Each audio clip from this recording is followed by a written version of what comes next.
about this girl. She's taking over, I must surrender. She's been making a fool of me, and she would do the same to you. Trust me, I don't give her your heart, let's go. If you wanna get to know her, there's something you should know about her. She's dangerous, I think you better know right now. She's dangerous, this girl will break your heart. You know, she's dangerous, I think you better know right now. She's dangerous, she'll break your heart. Ring the alarm, yeah, ring the alarm. We got a crook up in the building. She done stole my heart, then tore it apart. She drives a Mercedes-Benz, shoes with red bottoms. She doesn't go for less, cause she's so fresh. The best I ever had, whoa.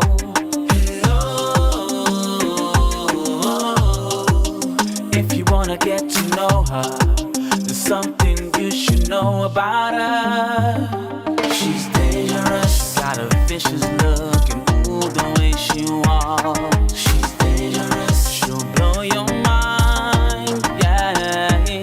She's dangerous, I can't control myself whenever she's around. She's dangerous, she got me, yeah. Olhei pra ela bem gostosa num cantinho a sorrir, com um olhar bem profundo, tipo puto, queres vir? Eu disse é pra mim, ela disse sim, sim. É mesmo pra mim, ela disse sim, sim. Ok, és uma deusa, uma princesa. Deixas-me sem jeito com tanta beleza. És perigosa, mas és gostosa, ok? Sei que vou sofrer, mas vou entrar nessa. Disseram-me que eras perigosa, disseram-me que partes a loiça, disseram-me que tu não presta. Eu não quero saber, quero ser tua presa. Eu não quero saber, eu quero sofrer, eu quero viver. Eu vou aprender, deixa acontecer, eu quero te ter. Quero te comer, quero te beber, quero te morder. Tu és muito boa, vale a pena sofrer.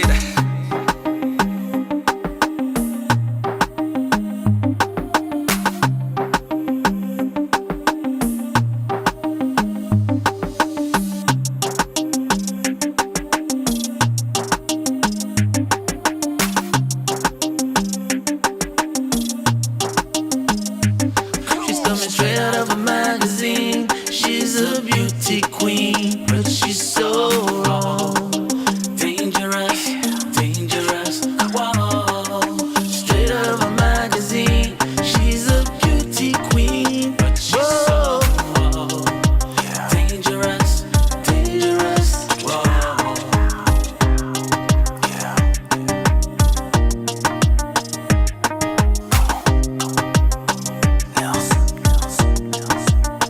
Kaysha, it's so big.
Hey, welcome to, what is this noise?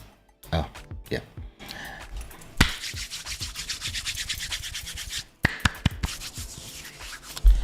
Welcome to Club Shada, episode 177. That's a lot of episodes. That's what I do. And I hope everybody's this camera.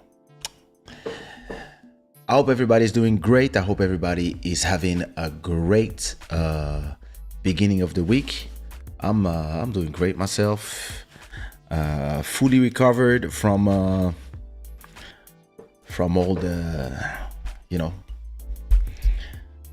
all the vaccine fuckery and whatever it brought or whatever it was in between. I'm still sleeping a lot in the afternoon. I just take a good 1 hour of nap in the afternoons, but could just be age. But yeah, I did today after waking up. I walked 9 kilometers and I felt great. And I was walking on steep terrain. I just went and lost myself in Moscavide, which is the city not far from mine. So yeah, feel great. I'm about to go back to the gym actually.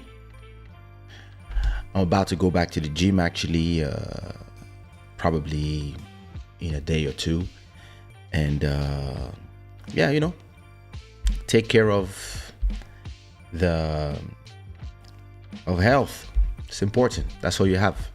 Everything else comes and go, you know. That's how we do. I hope everybody is feeling great as well. I want to say hi to all the new subscribers to this channel. I think we have 1,800 new subscribers for the month of for the last 30 days. You know, this is how it's counting, it's rolling. So yeah, listen, that's a great number.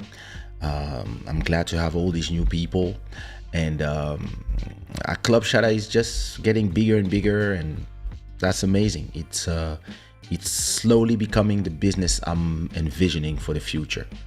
So that's cool. What else? Hey, this show is brought to you by shadaware.com, the gods of good fortune.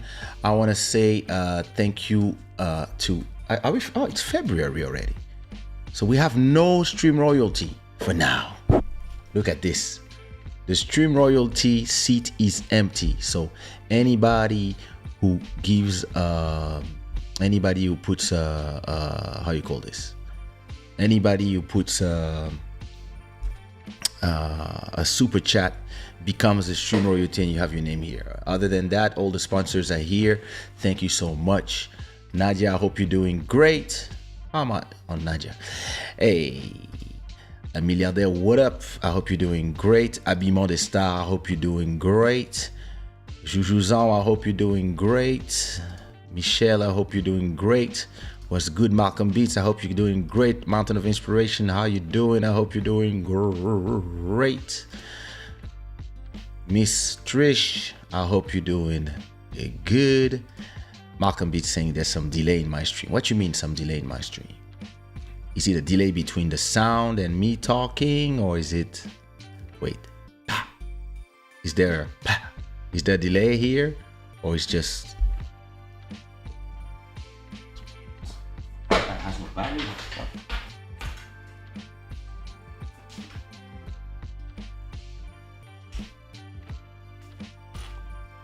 my stream looks good here. Let me see. Wait. Don't mind the echo. Let me see.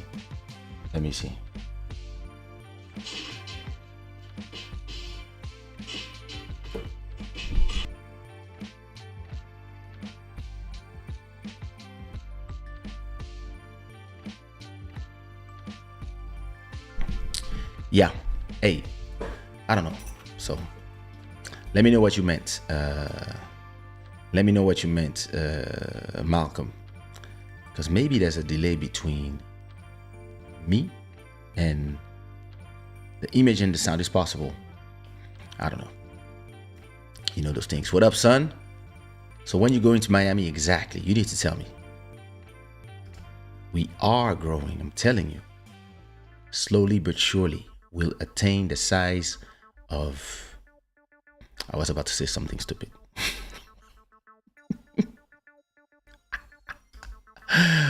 Paolo, what up?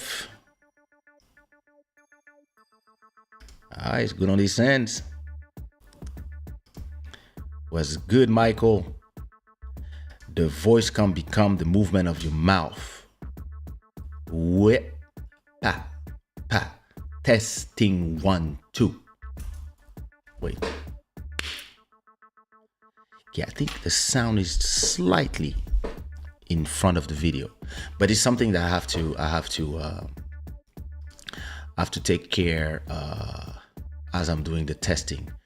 Not now. I think I've seen that in another stream, but it is so slight that you have to really do some tests, record some videos, and see until it's really exactly on the thing. Because the way it works, right?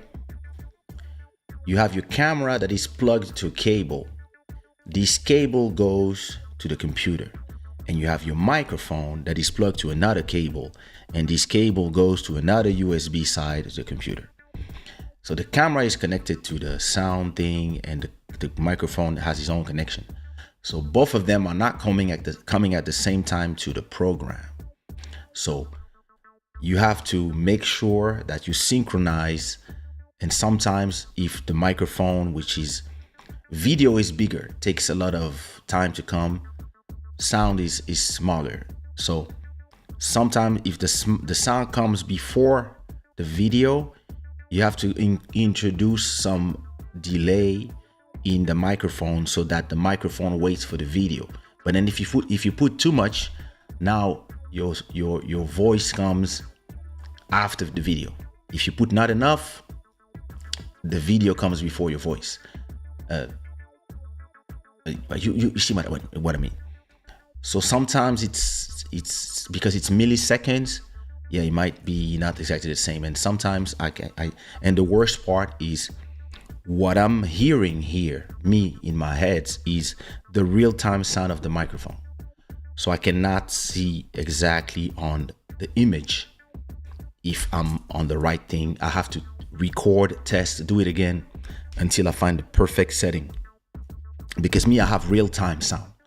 Because I'm listening directly to what goes inside the microphone and comes directly in my ears. What you guys are hearing is the sound that is goes through effects, goes through all the thing that is boosted, etc., compression, blah blah blah blah, plus the video and everything all together. So yeah, I'll do some testing. I'll do some testing after the show. For now, you gotta, yeah, it's very little, some milliseconds. Exactly, yeah, I've felt it.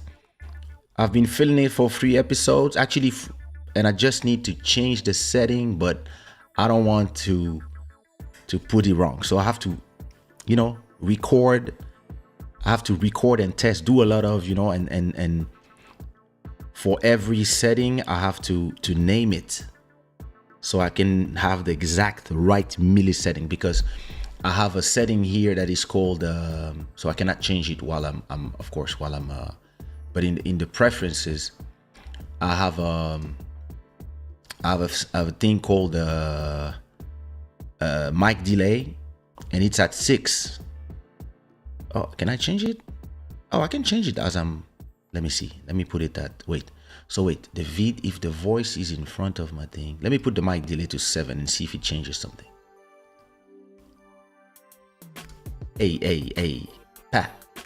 Anyway, yeah, you have to test, do one with all the different mic delays until you find the right one that goes with the image coming from this camera. So, and it's not the same from a person to another. So yeah, I hope 7 is not worse.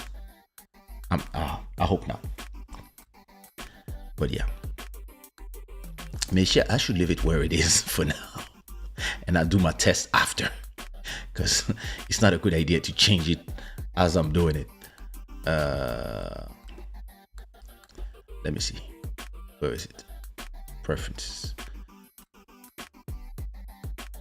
Yeah, let me leave it how it is for now, and I'll change it. I'll change it afterwards. And sometimes it can be that your USB connection, for whatever reason, is going slower today, so it's creating some milliseconds delay. But normally, when you do it, when you do your setting right, you don't have these problems. Hey, nice. What is MJ sending me? I can't chat, but I'm listening.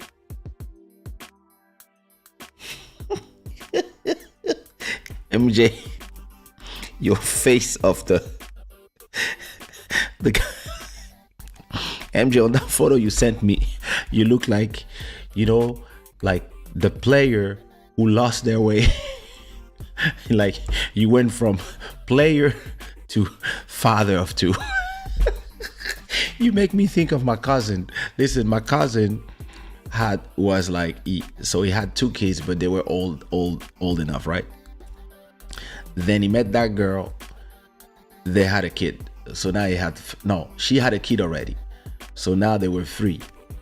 And then because they got together, they decided to have a kid, but she had twins. So all of a sudden he was a father of 5. And I was like, yo, that's a lot of kids. It is what it is. You gotta do what you gotta do. Lil Mauro, what up, brother? Listen, I have 5 remixes of Pasi, and trust me, even Bodhisattva already did his remix of Pasi. This remix single is gonna be crazy. I'm telling you. Malcolm Beats did his remix. Crazy Malcolm Beat remix. Crazy Bodhisattva remix. I did my remix. Michel Son, crazy remix.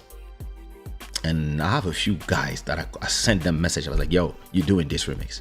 And they were like, I'll do it. Okay, good. So, yo.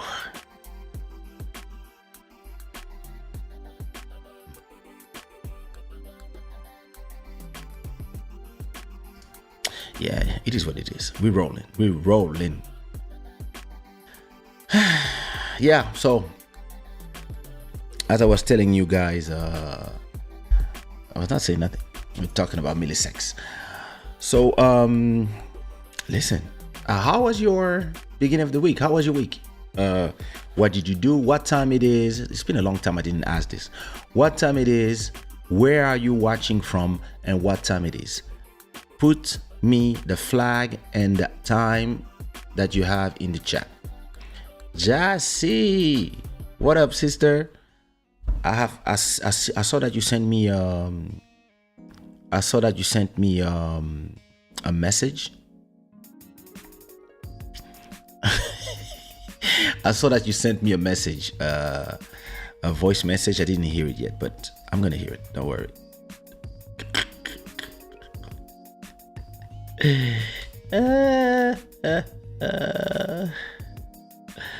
Listen, that's crazy.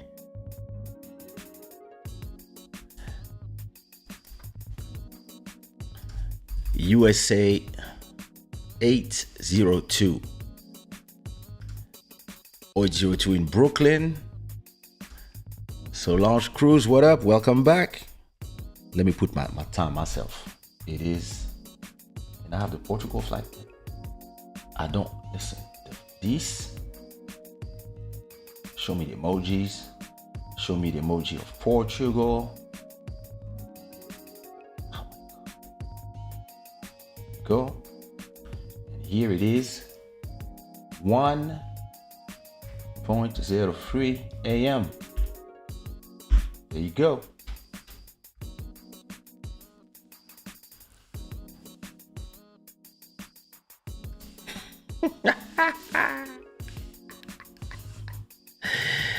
Come on, I'll reply. Oh. Germany, 2 a.m. acting like it's 8 p.m. Just like me. Yeah. Yeah, well, I got 1 hour left in Germany. I have to go to Germany. It's been a long time. I got to see a friend of mine that has a kizomba school out there. I have to go visit in Frankfurt.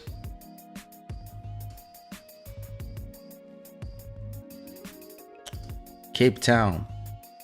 Is it 3 a.m. or 3 p.m. in Cape Town? No. South Africa, I think must be 3 a.m. Is it so late for you, Nadia? Damn.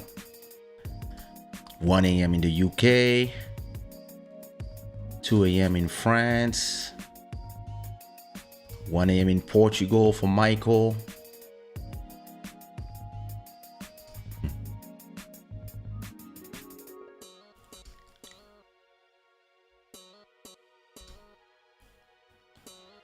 2 a.m. in Juju's Online land. Yep. DJs know where, Kizomba DJs know where all the places are. You say a city, then they say the name of the promoter.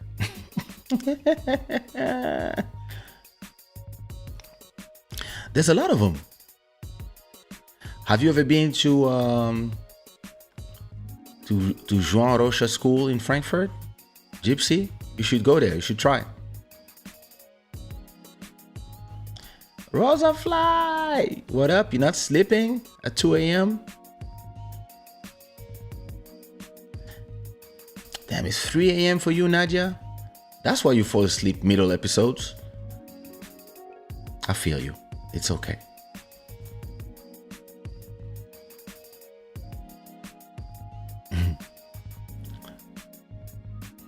So yeah, listen. Let's get right onto it.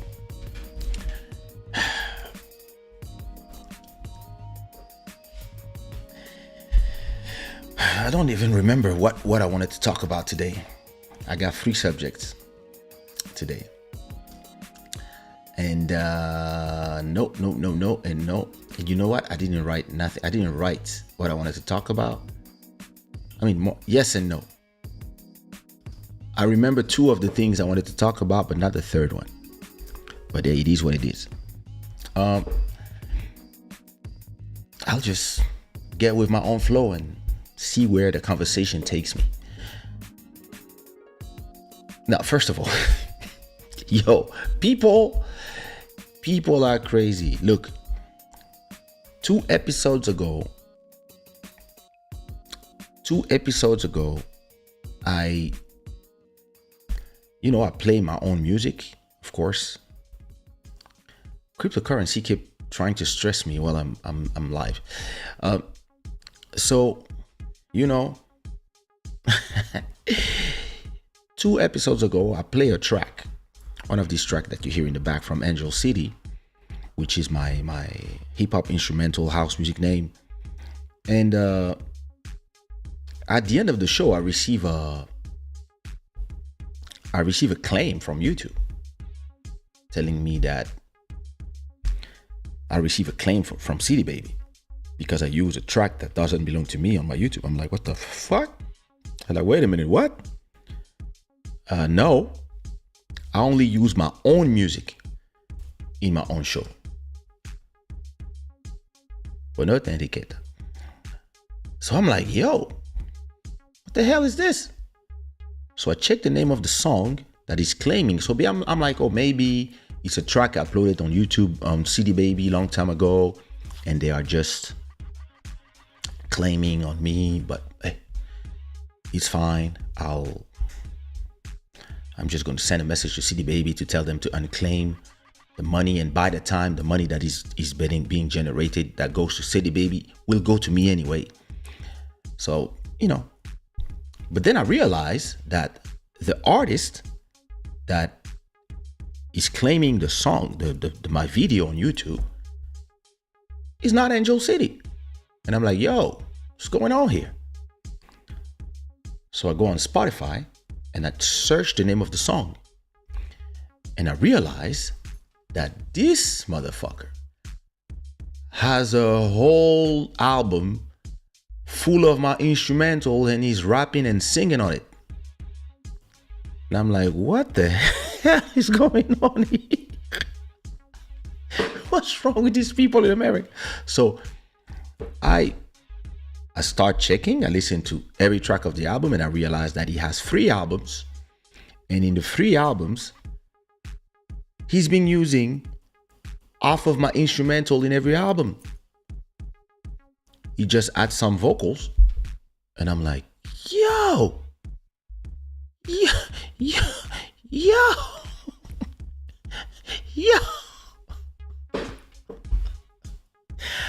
I'm like, yo, these people are crazy. So I start checking the whole thing. So he was not an artist with a lot of views. He was not an artist like, it's not a big artist. He's probably somebody that, yeah, you know, just found my beats, downloaded them, or maybe downloaded them back in the days on mp3.com when I was selling my instrumentals there. But I never said that those instrumentals were free to use or whatever. I just released music as instrumentals as well. And that person did full albums with chorus, rap. Like I was like, wait a minute. Listen, I could not even be pissed because it was like full albums. So you know what I did? I sent an email to CD Baby. Now first I sent a counter claim. I dispute the claim on to CD Baby. I told them, hey, listen, I don't even know how you guys have somebody that is using my own copyrighted music from Sushiraw Entertainment, blah, blah, blah, blah, blah. This is the name of the artist. I sent them the CD Baby link. I said, how am I gonna, like, this is my own music. And apparently somebody on CD Baby is using my instrumental. So the next day, CD Baby removes all the claims on YouTube. Okay, so that is the first thing.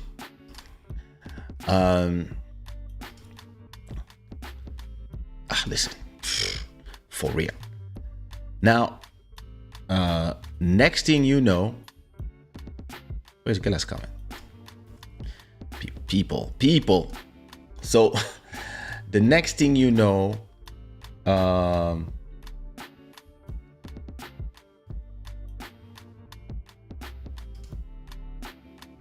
what the fuck?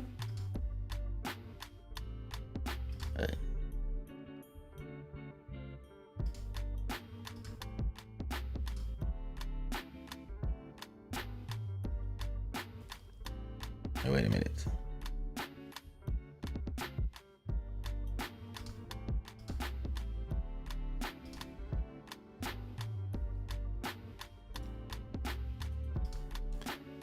Sorry, give me a second.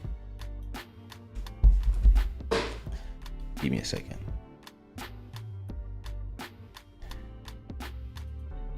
Oh, don't mind me.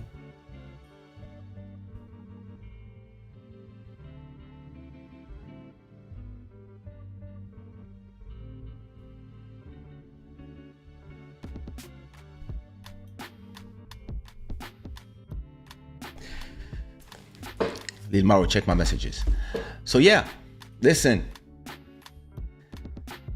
Where was I? Those people are crazy. Yo, Gelas, I'm telling you, niggas got nerve. So, listen, it's a small artist. I mean, you're gonna sue the person. You're not getting, I mean, you're gonna waste more money suing the person. All I want is the person to stop using my shit. You see what I mean?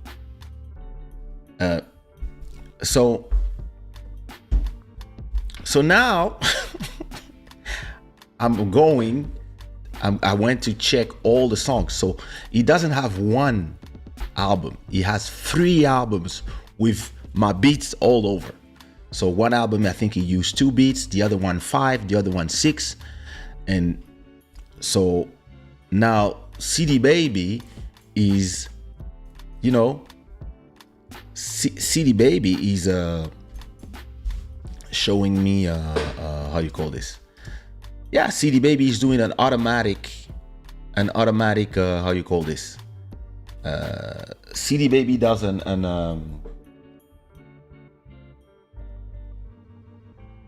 mind. Yeah. So CD Baby is doing an automatic, how you call this? An automatic claim on my videos on YouTube because of the sounds that he used, and because, so that's the only way for me to discover this, because apparently those albums have been there since 2005. Yo, 2005, 2006, 2007, I think. So I went to, because I also use CD Baby, which is a distributor. What is a digital distributor? For those who don't know, you put your music in there. They send your music to iTunes, CD Baby, iTunes, Spotify, YouTube, Deezer, etc., etc. So you use a distributor, and they do all the heavy lifting of putting your music in all the platforms. The platforms pay them, they pay the artist. And I'm also a member of CD Baby since 2002, I think. So they know me out there.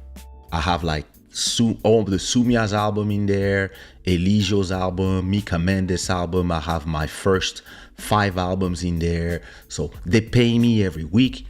We have a business relationship. We already made hundreds of dollars, hundreds of thousands of dollars together. So they know who I am.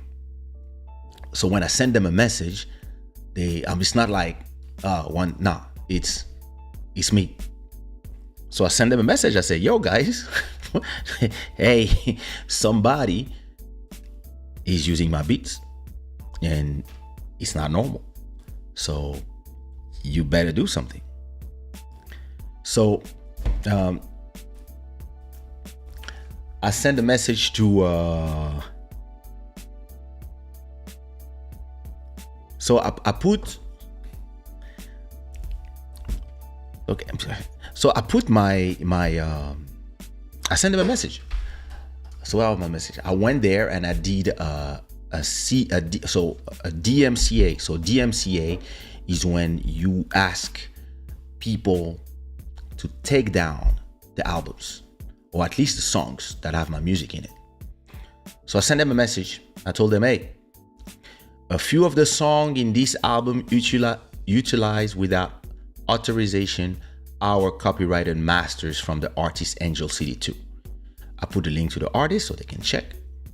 And then I say these songs. I'll send 1, 2, 3, 4, 5, 6, 7, 8, 9, 10, 11 links.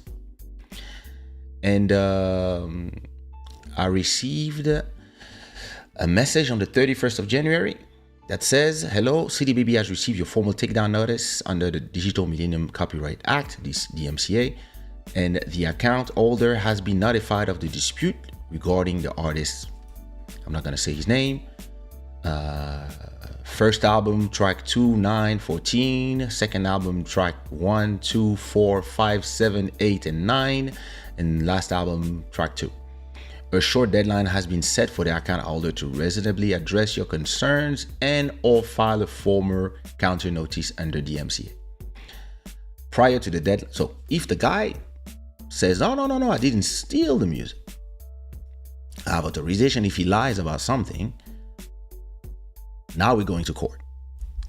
If he just like, oh shit, now I'll say, listen, how much money did he make?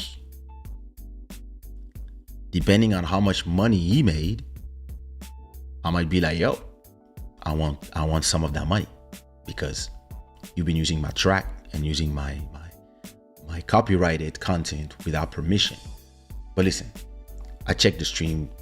It didn't really do a lot of money, at least on Spotify. Maybe on other platforms, maybe he sold a lot of CDs. I don't know. Listen, he's a small artist. I'm not a bully. It's just that I don't use my beats.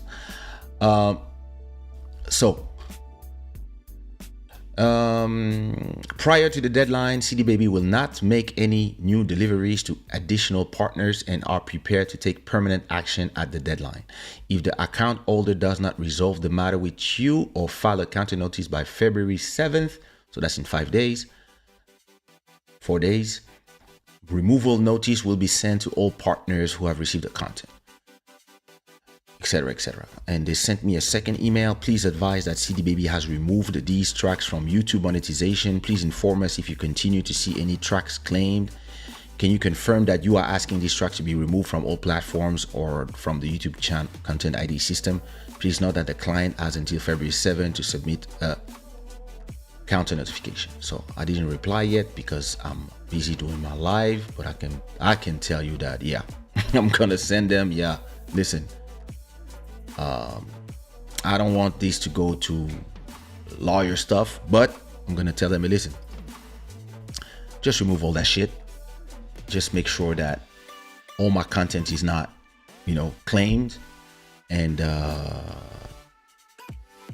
remove all. Listen, I don't even know the rest of his album if he bought those beats or if it's also beats that he used from other people. I have no idea. I don't know the guy, never heard of him. It's some small rapper from somewhere, and I don't know the record company, so who knows? Probably. So from what I saw, the releases were from 2005. So who knows if this guy is even active anymore? So listen, I don't know. I don't care. In 4 days, I just want all my tracks, the tracks with my beats, removed from every platforms, and that's it. If it's just that, I'll just keep it moving. If the guy comes and say, "Oh, those are my beats, I bought them," I'm like, "Yo, hey, where are your contracts?" But I don't think we'll go there because those beats were never for sale. So, this is crazy.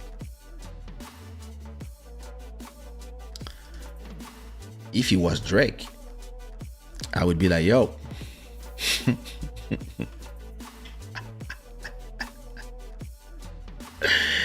I don't even know if the guy is still active."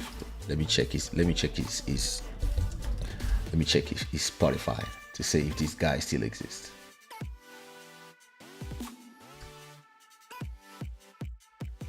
The guy has 50 people listening to him monthly, and his last album was in 2011. So I don't know. I don't know. He doesn't seem like somebody who's known or whatever, but I'll check. I'll make sure that my music is removed from his albums. That's all I'm interested in. The rest, I don't care. This is the problem with this day and age. You just can discover that somebody just took your beats and released music on it. It's very complicated today. It's so easy to just download, even from a stream. You can just click play, record some vocals on it and just upload it. The problem is when you get discovered, or maybe you think it can be, his last album or your last album. You're stupid.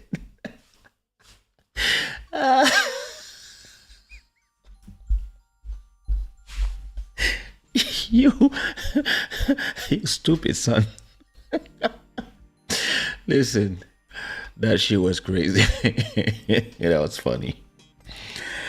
Well, listen, it is what it is. I'll keep you informed. So I guess Sunday will be so next Sunday is going to be the 6th. So by next week, I'll tell you. I'll give you an update on that. So that was for this. Listen. Exactly. The masterpiece is coming out. Listen, that probably was the third thing I wanted to talk about. I'm really wondering, and I have like a few days to decide myself, because I have the album coming out in I I have the album coming out in in less than 2 weeks, so 18th of February, so in 15 days, so 2 weeks exactly.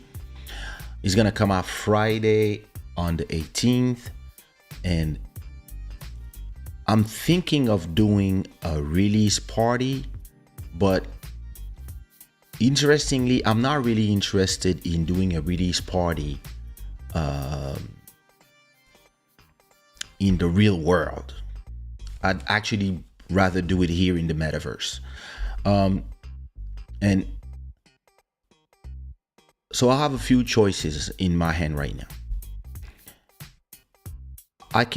First of all, I can do the release party on the day of the release of the album. So that would be a Friday. I could do a special Club Shada episode on Friday to do the release party. And I can either do a long night where I start the release party on at, for example, 10 p.m. and I continue until the album. What is this? Oh, Twitter. Yeah.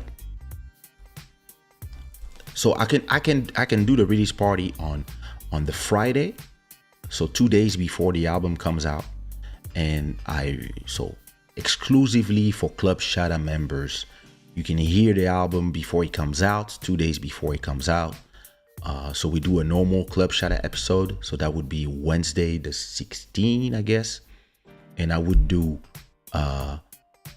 from 10 p.m. my time until midnight to play the first volume of the album. And then after that, if we're not tired, we play the second volume and maybe the third volume, because it's 50 songs. But volume 1 is everything that is unreleased. Volume 2 is everything that was released as singles between 2021 and 2020. Volume 3 is everything that was released between 2020 and 2019, 2018. So older singles, I would say. And so to me, it's gonna be great to listen to the whole thing.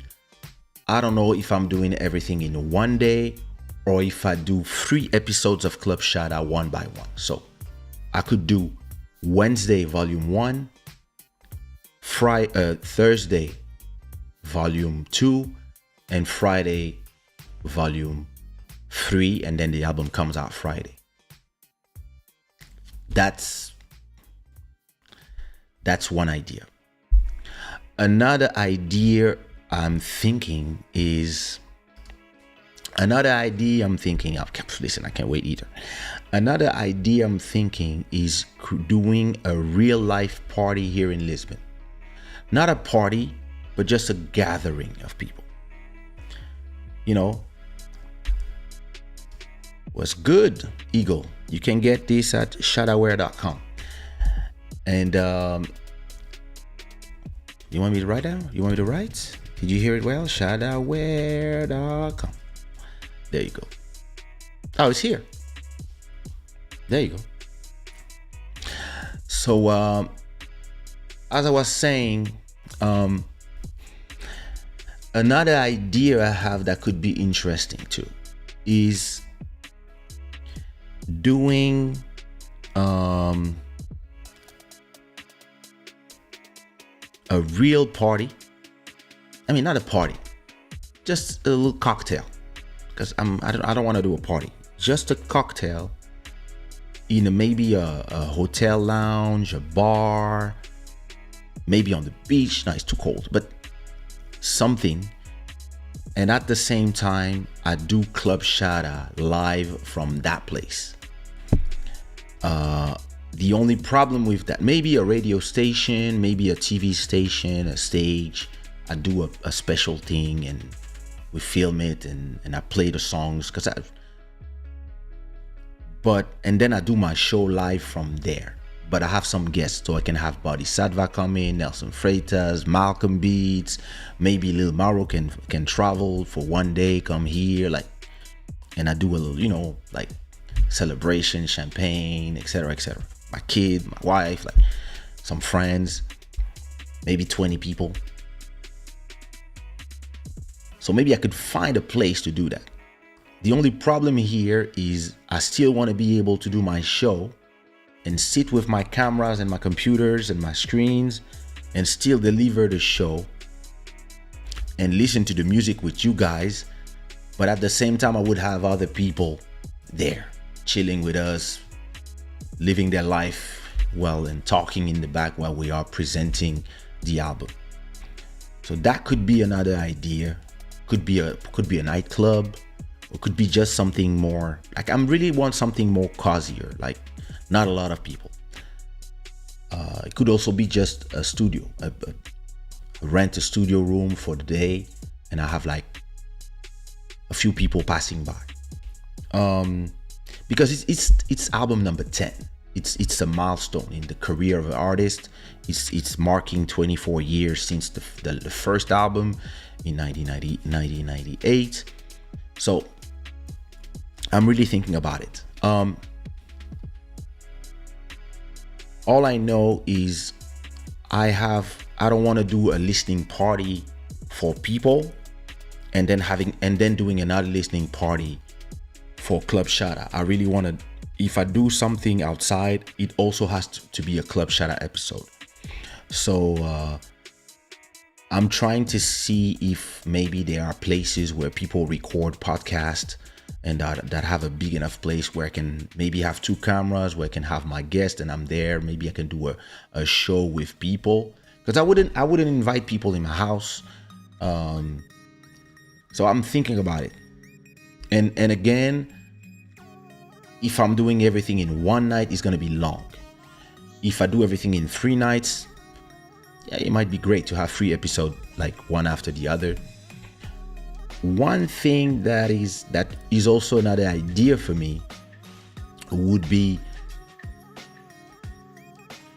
I can record it and everybody that has been part of the album can come here just with the internet, and we do a virtual party where people can come talk about the album, talk about my career, what it means to them, congratulate on 10 years, and then I can have artists just call in with the interview mode here with Ecamm. So that could be the easiest way. To me, that's the easiest way because my setup is always ready. I just turn off the lights, turn on the camera, turn on everything, and I'm just ready to listen to the music with you guys. So I guess I'm gonna talk to a friend of mine who organizes events and ask him what does he think that could be done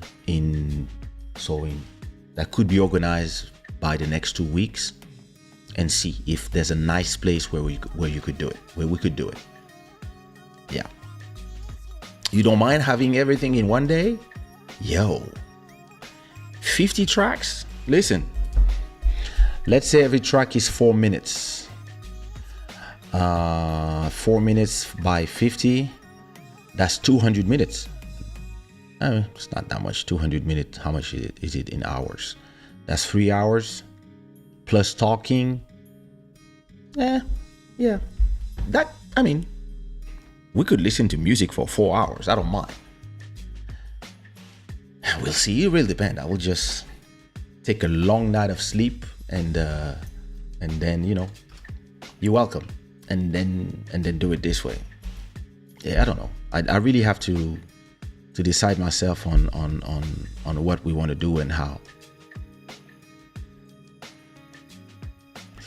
I'm telling you, MJ, that's crazy.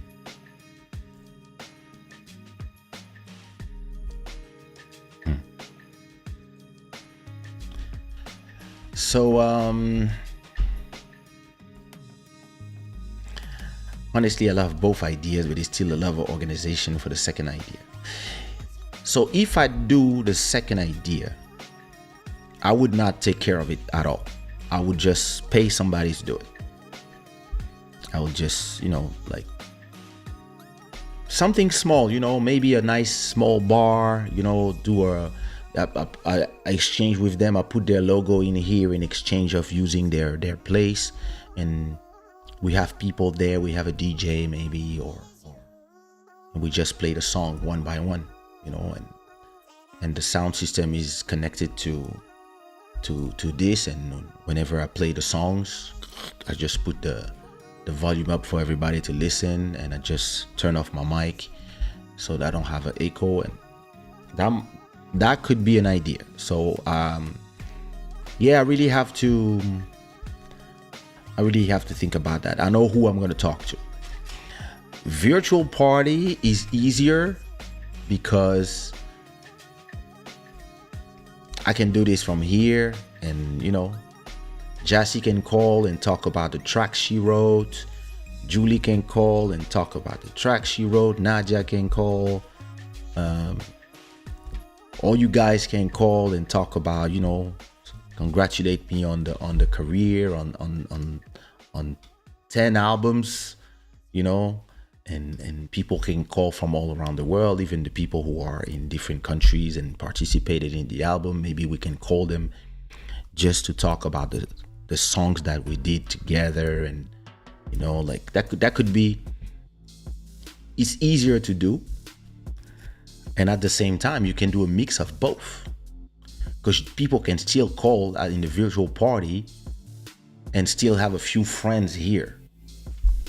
So listen, I could also do it from my house, but it's different. Like, I would have to put the camera here, be on the sofa, but it's not big enough to have 10 people. Like, it feels cranked really rapidly. Like, so maybe just rent a lounge, or maybe talk to the guys of the TV station, RTP, or the radio station. They have a few studios. Maybe they can lend me a studio in exchange of a sponsorship, or maybe I just rent a place. Maybe I just rent one of those places. I know that you have places that you can rent by the hour, and you can have like a big lounge, a big salon in one of those buildings, or maybe in a hotel. And yeah, you know, and maybe you also have the bar in there, and you just buy a few, you know, you buy a few bottles of champagne, a few drinks, and then you serve to everybody with some eatery, and you invite like 10-15 people from the industry, like artists, etc., and you just do your listening party. You know, I'm gonna really take my decision tomorrow about that. But yeah, the virtual party is also, you know, is great. Yeah.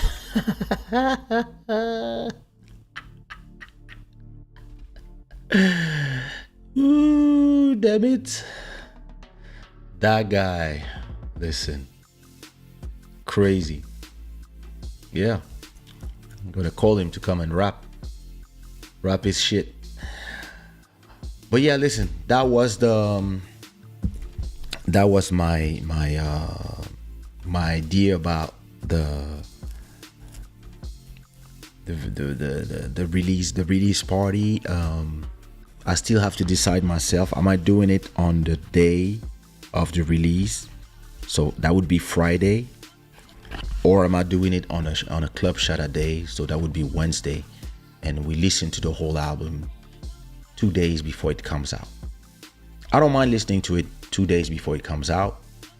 I just want people to be able to, you know, then go grab it straight. So of course, those who will want to work on those who will want to stream it will be able to stream it from their different platforms, and those who will want to really support on release day, buy yourself a iTunes card, or and just go and download just to support and buy the album itself. But you know, you do how you feel. I don't mind, you know, it's the streaming world. So yeah, that's Was the fake Angel City good at least? I mean, one of those, like, listen, 50 people listening on Spotify means everything. It's not bad, not good, nothing special.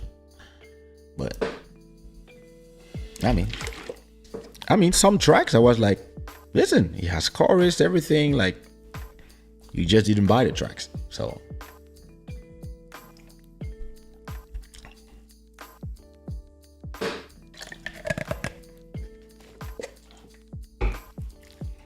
yeah. Listen, those people. All right. What's next?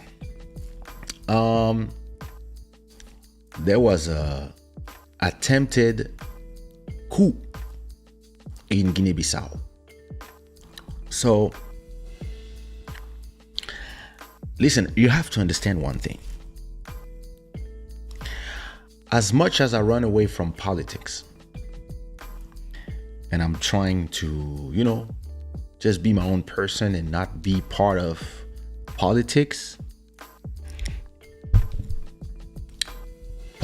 end up being part of my life, whether I want it or not. So I'm going to give you a little bit of background. So as you know, my father is a big Congolese politician. He's been my whole life, so I've only known him as this. Different things: diplomat, ambassador, Secretary of State, etc., Vice President of the Senate, that was the last one, advisor to the powerful, all good. And these days, what my father does, he goes from country to country and meets with different world leaders, and they just take decisions for the future or whatever. He's doing his thing.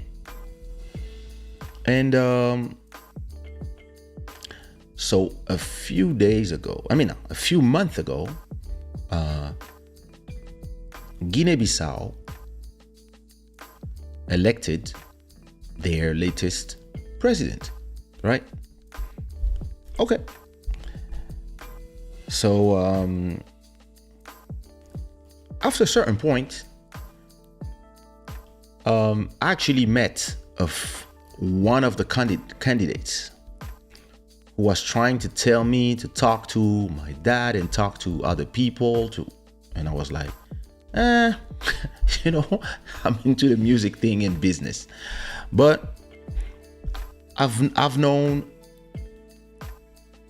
two of the camps, and few of them anyway.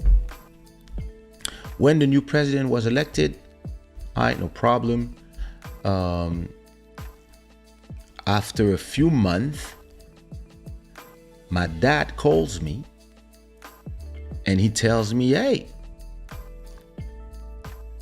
I'm with the president of Guinea-Bissau. I'm like, word?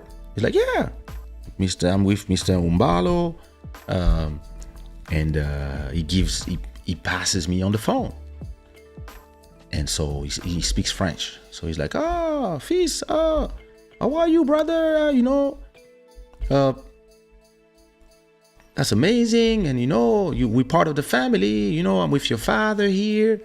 I'm like, oh, great. Nice to meet you. Congratulations, Mr. President, etc. And he's like, oh, and you are married to my cousin's daughter. I'm like, word? He's like, yeah, of course. Oh, okay. I didn't know. She didn't even tell me. So yeah, that's my cousin. We actually just called him. And actually, so his dad called me, my wife's dad calls me to tell me that my dad just called and he was with the president. So I'm like, wow, that's amazing. Okay, cool. Nothing special to me. it's been like this all my life. So when I was in Congo last time, my dad was talking to me about going to Guinea-Bissau. Actually, it was part of a trip that they do. They just fly from city to city. Politics. So he did Guinea, Chad, and then he went to another place, etc. Nothing special to me. The usual thing. Time goes by, and so the mother of Ilian, my first son, calls me to tell me that this new president gave the ambassador status that my other father-in-law, I guess the father of my ex-wife, she tells me that he's been promoted to ambassador. So I'm like, wow, this is amazing. I'm so happy for you guys. Cool. And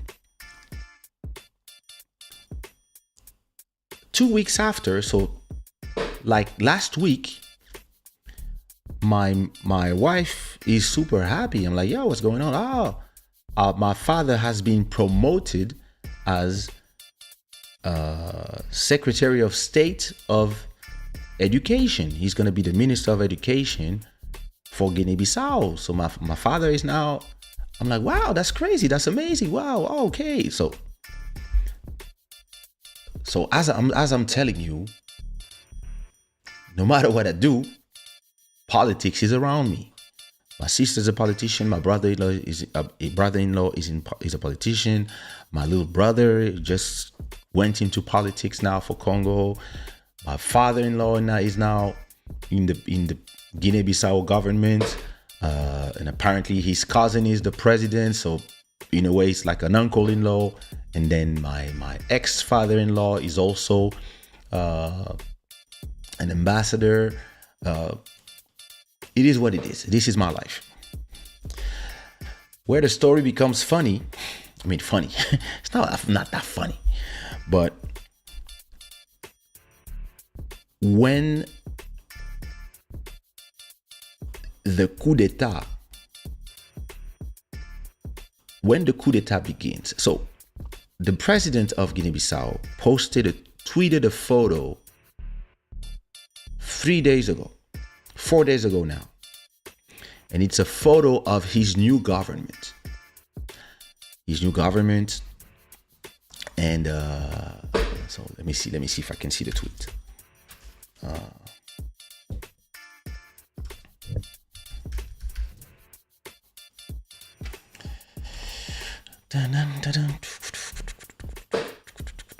There you go. So he posted this tweet of his brand new government, new members in the government of Guinea-Bissau. Remaniement ministériel effectué hier. They just sworn on the 20th of January 2022. And the fourth one is my father-in-law. He's the father of my wife. So I look at that. I mean, I didn't even like, but I'm super happy. I watched it. I'm like, yo, congratulations to my father-in-law for becoming part of the government. And I'm like, wait, damn, whatever I do, like, I guess it's always politics around me. Cool. Happy for my father-in-law, he's been doing his thing as well, and now he's part of the government. So hopefully he's gonna, make a change in that country, do his part, do his share. Congrats, well done. And listen, since my father is a big politician in Congo, my father-in-law is a politician as well, and he's in the government now. Plus the president is his cousin. Plus my ex-father-in-law is also, my other father-in-law is also a politician from the same country. I guess synergies, synergies. I'm a businessman, synergies. And so how crazy it is that he just got sworn in. He goes to work yesterday and there's a fucking coup d'etat. Yo, I was was like, oh my God. So actually, it's the mother of so my wife comes and tell me,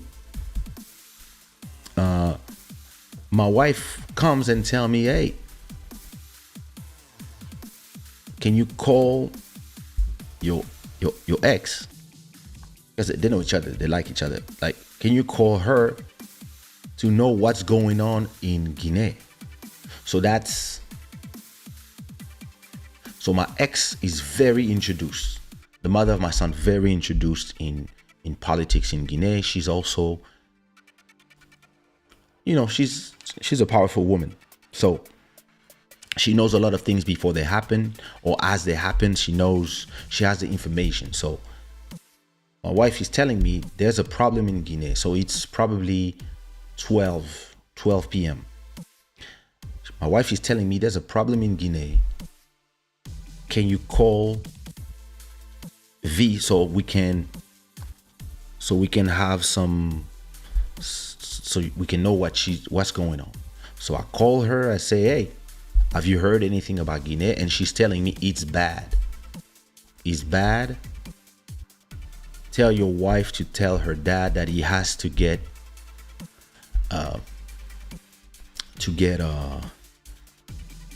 protected, to get somewhere.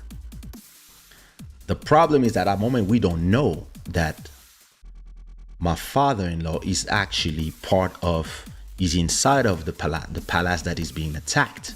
He's actually in the Conseil des Ministres, the council of the secretaries of state with the president. As it's happening, he was inside. And all of a sudden, it's firing outside, bodyguards getting killed, all that shit. And that's his first or second or third day on the job. He just started this shit. And so we cannot reach him for hours. And so we talked to her sister that lives there, asking her for information. She says that she doesn't know. Now, my dad, has intelligence in Africa, my dad knows everything. My dad says, oh, something's happening in Guinea. I hope everybody's fine. Let me know. Now, I know a few people out there, of course. So I start listening messages here and there, and I also remove YouTube from the TV, and I go to the Portuguese channels trying to see if they know anything. Nothing on those channels. It is not like, and apparently the internet has been cut. So listen, Africa. So we spend hours not knowing exactly what happened. And the videos we start receiving are videos of chaos in front of the presidential palace, firearms, etc., etc. And we don't know where my father-in-law is inside of all this. And I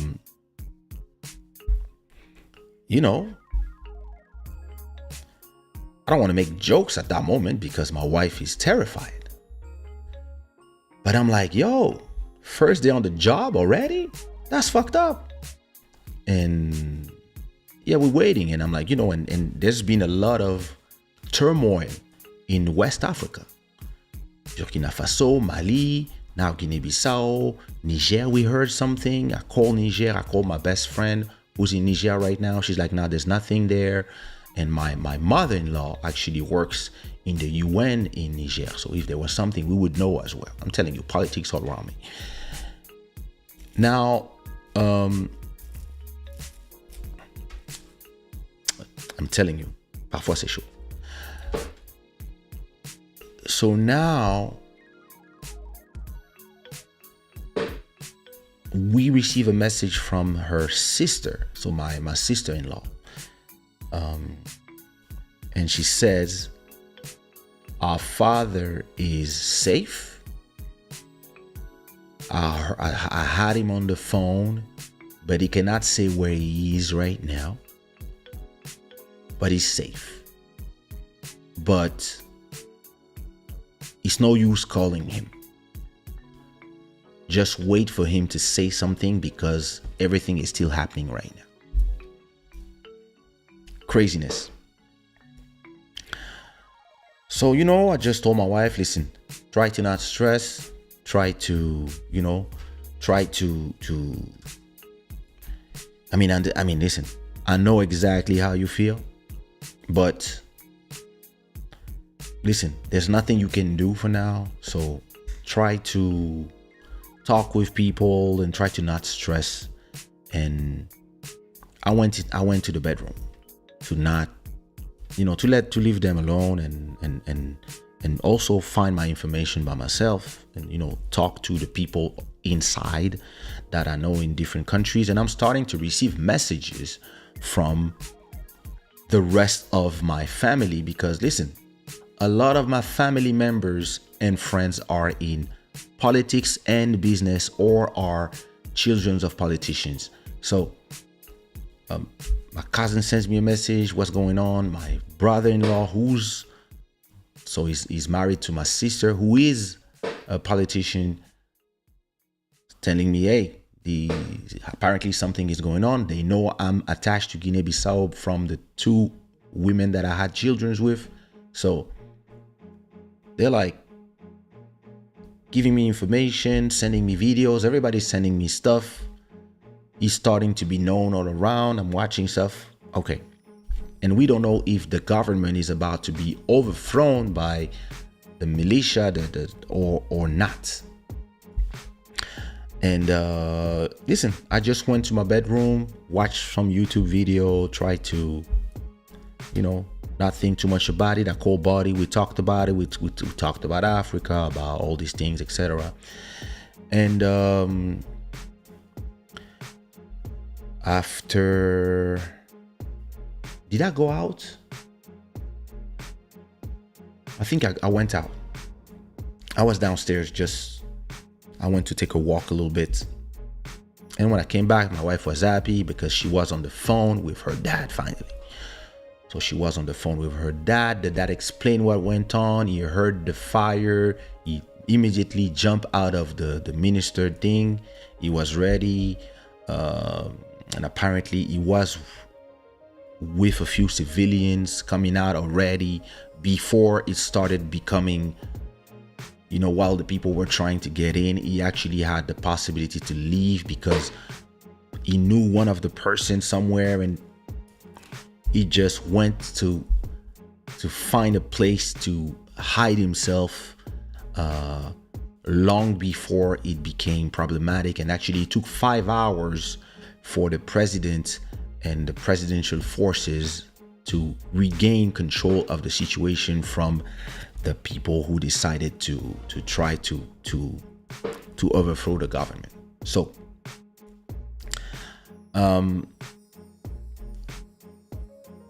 soon as they had their father, they knew their father was fine. My wife, her little sister, and my brother-in-law were less stressed. Of course, they were relieved. Their father is alive and kicking. I think he just lost his phone in the process, so I could finally make my joke, because you cannot make the joke when people don't know if their father is in this situation. But then I make my joke. I was like, yo, first day on the job. Yo. So they laughed, and I was like, hey, listen. And that's what I want to tell you about. When I told my mom called me, of course, because now everybody was talking about it after a few, I think we knew around 1 p.m. or a bit before from our back channels. The whole world started talking about it around 6 p.m., 7 p.m. Twitter started talking about it probably 2 p.m. But it started really being the images going everywhere out of Guinea-Bissau from in the late afternoon, but us, we already knew what was going on, and we already knew what was going on the terrain.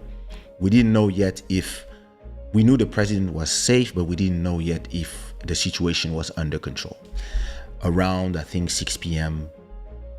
or maybe, yeah, at 6 p.m., I knew from my people that the situation was under control. I even have photos from the president speaking with the generals inside of the palace. The photos that came out after 2 hours, I had them at a point, and I had information that everything was fine and everything was under control already. So I was like, okay, cool. They haven't been overthrown. My father-in-law was not in the government for 3 days. At least he's gonna do a little more, and hopefully he's gonna do a full term. That's what I hope for him. But what I want to tell you now is what I told my wife.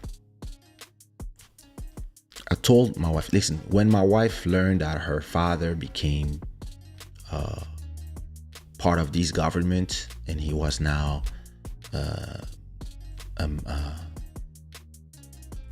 Secretary of State of Education, I mean, Ministre de l'Éducation, how we say in French, she was very happy. She was very proud of her dad, which is normal.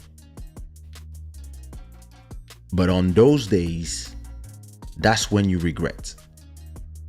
That's when you say, damn, I wish my dad was just home doing his thing and not in a government that can fall out of nowhere and people can just kill you. And that's when I told her, welcome to my life. You know, when people talk about politics, when people talk about governments between overthrown, such and such being put in jail, such and such being killed, such and such being whatevers, people forget that there are people like us who are normal people like you,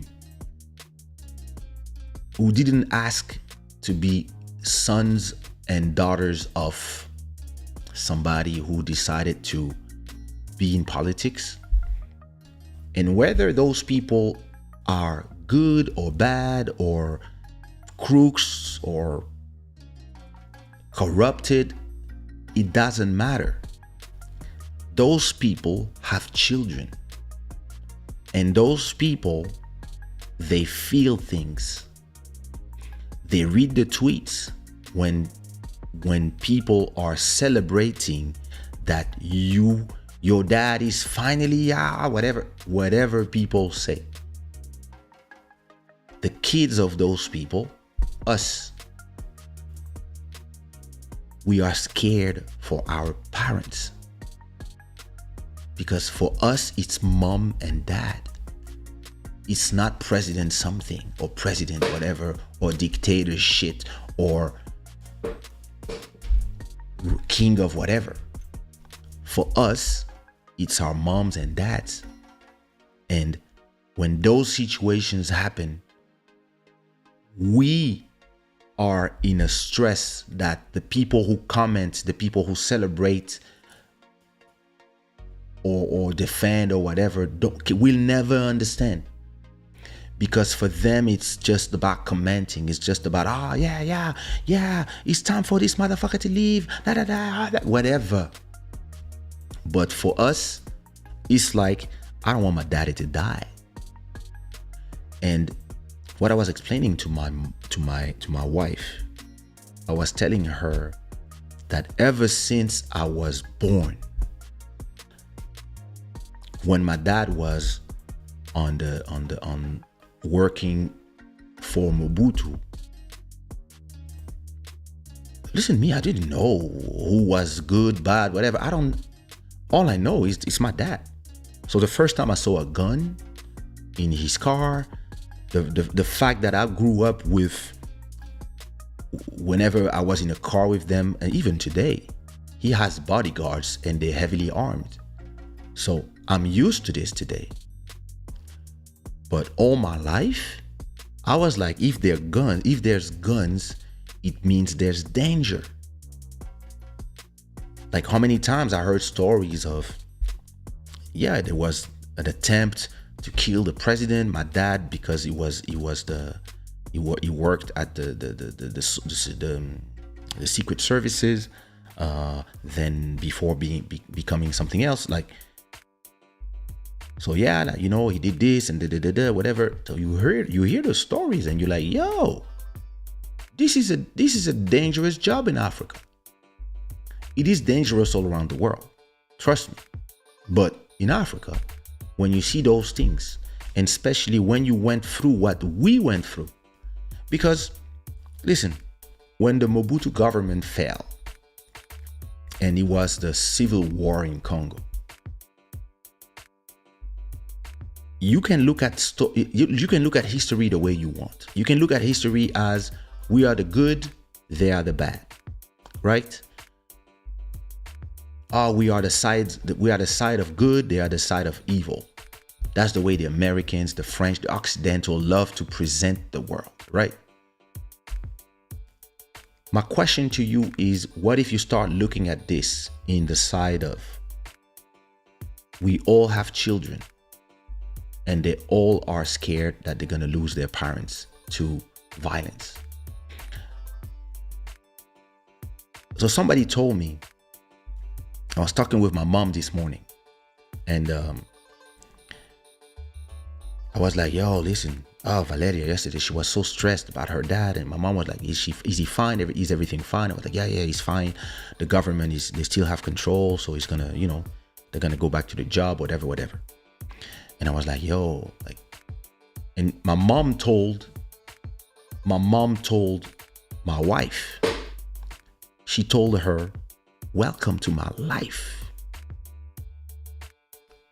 Because now imagine you are like my mom, you are the wife of somebody who is powerful, but is always in the possibility of the American government deciding to shoot them, kill them. The French government, the Belgian government, all these things, because there's so much money under the ground of our country that if you are the person that is between them and the money, they don't mind eliminating you. And all this, we know about it. But what people don't think about is the children. When you are, this chair is making a lot of noise. When you are the son, the daughter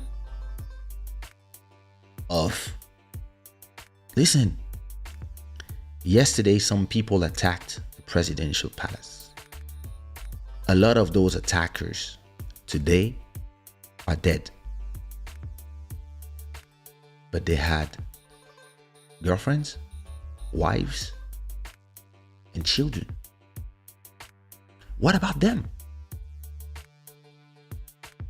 A kid of one of these bodyguards who got killed, or one of these people who were trying to take power, to seize power, those people are dead. But they're children. They woke up today, somebody has to give them the news. And this is horrible. This is heartbreaking. And when I was talking to my wife, I was telling her, hey, listen, you know, my whole life, every time the phone ringed when I was in France and my parents were in Africa, every time the phone ring, I was hoping that it was not bad news. I always said to myself, my whole life, when the phone rings, I hope it's not bad news. I hope it's not bad news. I hope like nobody got killed. Because this is in distress that you live. Imagine my friends that I grew up with. I got friends, their parents got killed. A lot of them. Either from popular vengeance or just murder, political plots, or war. we went through exile 10 years. And listen, what's interesting about politics is that, especially in this polarizing day and age, what is interesting is that most people, they want to see things in black and white, and they want to, if they're on one side, everybody's bad. If they're on the other side, everybody's bad. That's how people want to simplify the world. But even the people that you hate, they have children.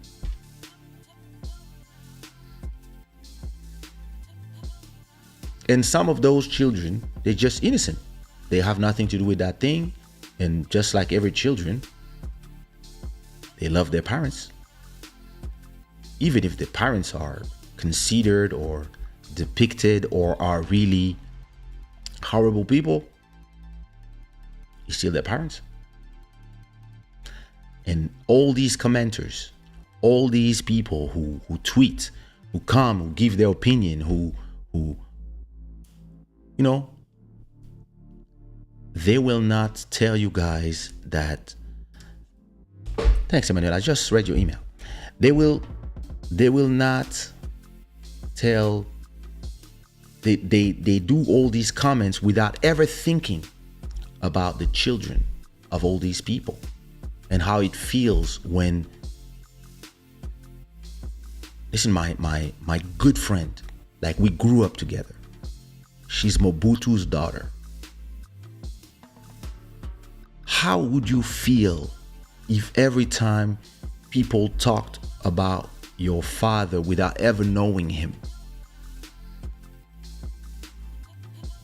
he was always as he's a this, he's a that, he did this. Like he never did something good?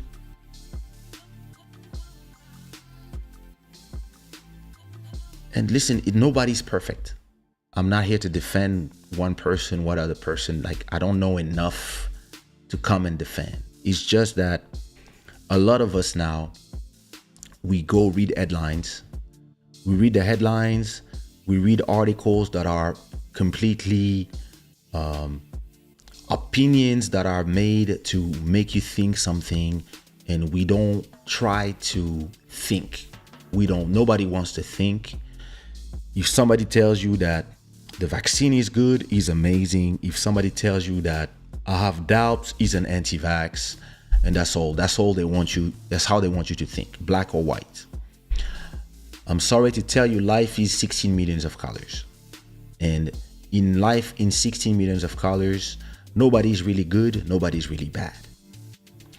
Everybody is somewhere. And the same people who tell you that somebody is good are the same people who are trying to continue to profit from the people. And sometimes it's the same people who put the people that they are criticizing in power. But I'm going to ask you again, what about us, the kids? What about how we feel? What about our PTSD? How about us being there for years and years and years, just hoping that daddy comes back home at night? Nobody cares about us. And nobody cares how we grow up. And listen, some of us are lucky that, we still have them. And we went through 2 wars. Personally, like I hear war stories from my dad when he's talking about missiles and stuff flying and, grabbing babies and running away from not the main city, but the small, when there was like all these wars in the 70s. And then again, the running away from Kinshasa, being exiled for 10 years, etc. I see my dad being depressed from being 10 years in a country that he doesn't like, France or Brussels, Belgium, because he cannot go back home. And then I remember when President Kabila says, hey, I want a government of unity and I want all the factions to come back and we all rebuild the country together. listen, even if it's just talking, at least he opened his hands and he said, "Hey, you guys have to come, be part of that government, etc." So that was like 15 years ago, I remember. Like, and when my parents said, "Yeah, we're going. Let's go." Like, yeah, we're going. When my dad says, "Yeah, I'm going back to rebuild." Like, politics is that's his thing. That's in his blood, right? And he loves his country. Me, the only thing I was saying to my head was like, "Hell no! I don't want you guys to go." Me, I don't want to go there anymore, ever. Me, like 20 years ago, I was done with that country. I was like, no, I don't. Listen, too much suffering, too much of my friends crying from losing their people. And the people from the other side were, yeah, those people were robbing the people, whatever. Listen, it doesn't matter. Because when you're a kid, when you're the children of the people, you didn't choose to be the children of nobody. You're just the children of your parents. But people don't care about what you feel. So me, I was like, no, I don't want you guys to go. Is it safe, etc., etc.? So then my parents settled back, etc. Luckily, before leaving and losing everything, my mom took all the act of property of all the terrains, all the buildings they own, all the houses. Because when they came back, there were people in their houses, people in their apartments, people in their commercial center. Everybody had been chilling for 10 years. But because they had all the documents, they could get back in everything they owned and then build a new house and etc. And now they super happy out there. They don't want to go back. And when I came back finally in Congo after 10, 12 years, I believe, it was because of music. It was because Kaysha was so big, I had to do a show. So I came to do a show. Everybody was like, oh my God, he's back, kid. And people were proud of me. And so I had to go back and love my country back. And people don't realize, I have friends. I have a friend, her dad just killed himself in jail because he was in jail forever, treated like an animal. And listen, when I saw the stress in my wife's face, and I saw how she was trying to stay composed in front of her little sister, and I was like, yeah, welcome to that feeling. Because I understand you're proud. My dad is in the government. Oh my God, my dad is a ministre de l'éducation. Oh, that's amazing, etc. But it comes with that too. It comes with, in Africa, it might be a dangerous job as well. So he's gonna get back to the job now, probably this week. But now my wife is gonna be like, I was hearing her talk. She was like, I don't know about that politics shit. I'm like, yeah. People, whatever you do in life, right? There's gonna be some sacrifices. I know about sacrifice because, listen, my whole life, my father was here and not here at the same time. I had him on the phone every day, but a lot of time he was away because he was working. And I turned out fine, but I guess it's my personality. I could be a fucked up kid because of that, because I would be like, yo, And then when I had my kid, I myself was busy building my empire. And now that's when I understood the dynamic between me and my father, because interestingly, I had the same dynamic with my son, where I was too busy performing around the world to be able to just be a father. And sometimes I regret, and at the same time, I wouldn't have all I have if I didn't sacrifice and made that choice. So, and listen, I was not doing politics, so it's less dangerous. But I was still going around the world. I was always in a plane. I was always in another city somewhere. And listen, when you are far away, you don't know what happens. So sometimes I imagine when I think about me being a kid and always asking myself, because I remember Mountain of Inspiration. I don't know if you remember my dad's car when he had like this coupe Mercedes, but the old ones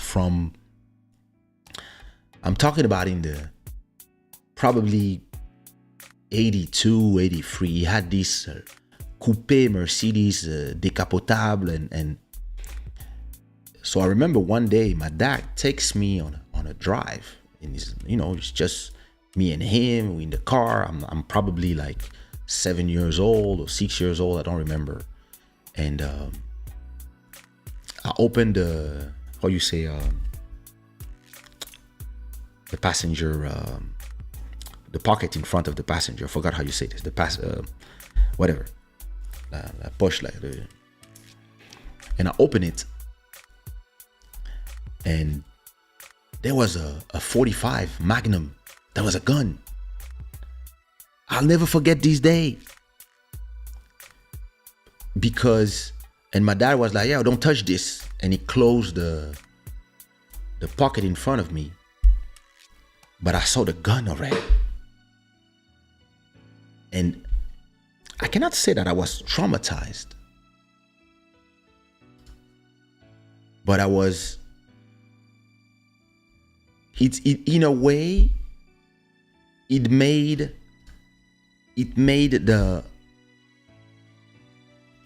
the whole danger real. Listen, my whole life I've been, when I enter my parents' house, there's police inside of the house and outside of the house. There's always been armed people in my house. I've known that my whole life. When my dad comes, when I go to the restaurant with my dad, he comes with his car. The first people who always go in are his bodyguards. I know they have guns, and I've known them since I was a kid. Some of them, the older ones and the younger ones, I'm also used to them. When I go see my dad at the casino and he's playing, they're here somewhere. At my wedding, because my dad was here, and the ex-president, the ex-person who tried to be a president, Bemba, was here. Then there were some politicians there were people from the UN in my wedding.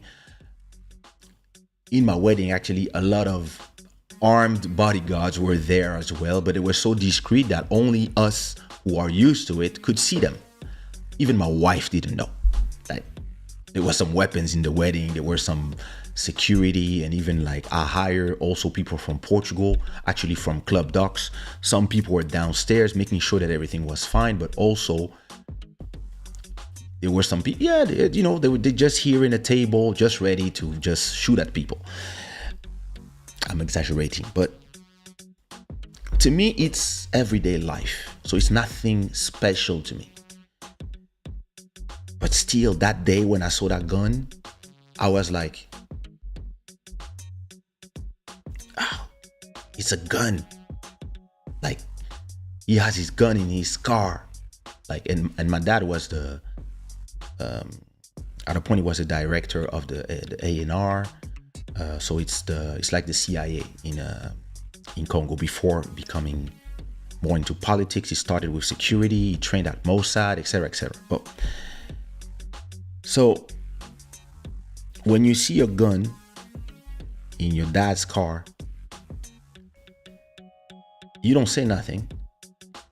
But then your whole life, you ask yourself why there's a gun. And then you start just to be scared that the gun has to be to defend himself from people. Who? I don't know. And so as you are young, listen, the president of Haiti, the one who was a singer first, he's my friend. So I known him as a singer, then he became a politician. And you know, when I'm with Monsieur Martelly, like I remember we were together in New York performing at SOBs, and a few years later we were together in Haiti at his son's wedding, Olivier, and we were in his house and he was telling me, yo, I'm a president now. And I was like, yo, that's crazy. And now we had tanks, armored and security, heavily armed and armored cars. And I was like, politics is always around me. That's crazy. But I was like, yo, but it's really this thing that I just wanted to, I don't like to make things about me, but I like to give a different point of view on things, because a lot of people, listen, even Trump, listen, I wouldn't go as far to talk about the people that I consider the most evil people, right, on earth, but whoever they are, they got kids too, and those kids love them. Whatever they do, even if they are horrible people, killed millions, etc., they still have kids that love them, girlfriends that love them, wives that love them, and people that are innocent that have nothing to do with that. And in this world where everybody just throw whatever they feel, yeah, listen, nobody cares about how much they hurt those kids.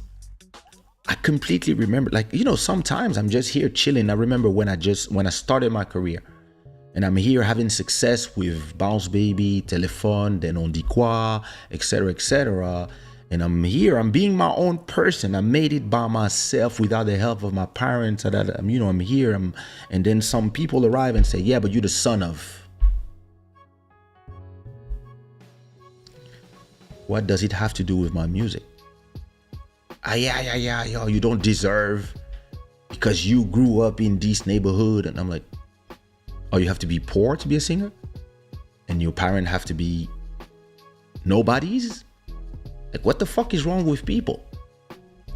And yeah, listen, I really, I felt for my wife yesterday, because I know that stress way too much. I know that stress. Listen, we've seen war in my country. We've seen, and listen, a lot of my friends, like, I sent a message of condolences to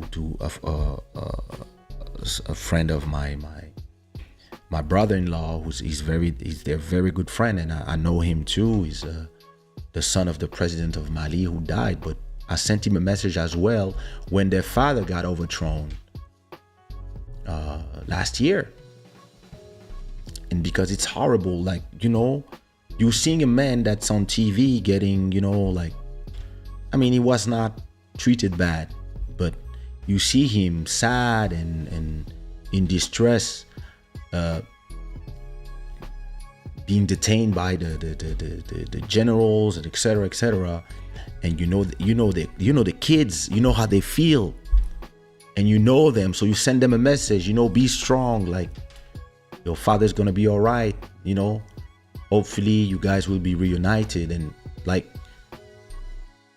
and when you go online, you see all these people cheering, you see all these people like insulting people, being like, yeah, finally, you know. And I'm like, yo, like, they don't care about us. All these motherfuckers don't care about us. All I really know is that they don't really,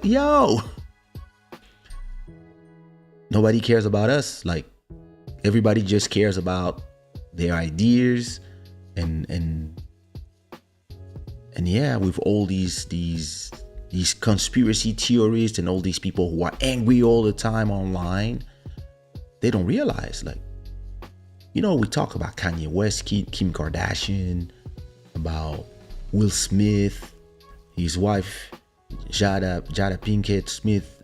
We talk about Joe Rogan these days. I'm going to talk about this now. And everybody forget, they have kids. And all these kids, they're in age to be on the internet. And they see all the shit. And sometimes it's the fault of the parents themselves too, you know.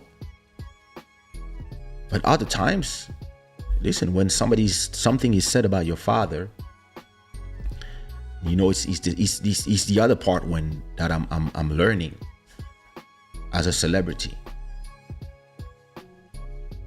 It's something I always told my wife. Everything you do and everything I do will reflect on our kids' well-being, because it's not like there's a fight between two people that nobody know. It's gonna be between them and their parents and maybe their neighbors who's gonna hear them yell. If there's something between us and it's public, whatever, if we fight and we hear yelling in the streets and people film it, we are both famous. So whatever we do is going to be on the internet. It's going to affect your parents. It's going to affect your brothers and sisters, mine, my parents, and our children. Because especially the one who's 19 is online too. He's going to see that stuff. So this is why you don't see me in no drama. I do everything to be away from drama, not because I cannot handle drama. I can handle drama very well, but because I have kids and I'm trying to protect them from that. And by my own experience of the stress it creates to read about your parents, to read stuff like, just read stuff from people who are just on the opposite political spectrum, the way they talk about people. Sometimes it can hurt you to read stuff about your parents. Would it be true or not? Like, we all believe that our parents are doing the right thing and they love their country, but in reality, we don't know. We don't know. And the worst part is you can be doing good, but whether you do good or bad, the people who write about it will decide how they portray you. So yeah, you know, I'm not gonna change the world. I'm just here to talk for the people, us, the children. Put some rainbows in the chat if you still here and if you enjoy the conversation. I know when I go deep, the chat stops. People are scared to talk. Put some rainbows in the chat if you enjoyed that story. I want to talk about this already 2 hours. So I'm gonna leave Joe Rogan for Sunday, and I want to talk to you before I go. Let me write that. I have to talk about Joe Rogan in my Club Shada news. Joe Rogan versus Neil Young. I'm gonna talk about that in the next episode. What? No Rambos in the chat? What's going on? Everybody fell asleep? Oh, one Rambo. Thank you so much.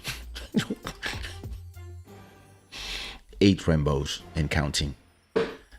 11 Rambos. We good. Everybody's here. I'm happy.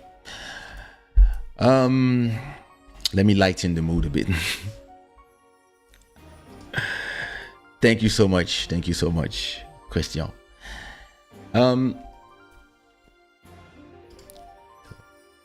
Danny, did you do the new remix already? Just asking. Emmanuel wants to do a documentary about Congo, I guess. That's some crazy shit. But that would be great. Depends of the angle, of course. Tough share. Yeah, listen. I mean, it's been years, so. Oh, thank you. Finally, a little bit of. I was like, yo, that nigga stingy.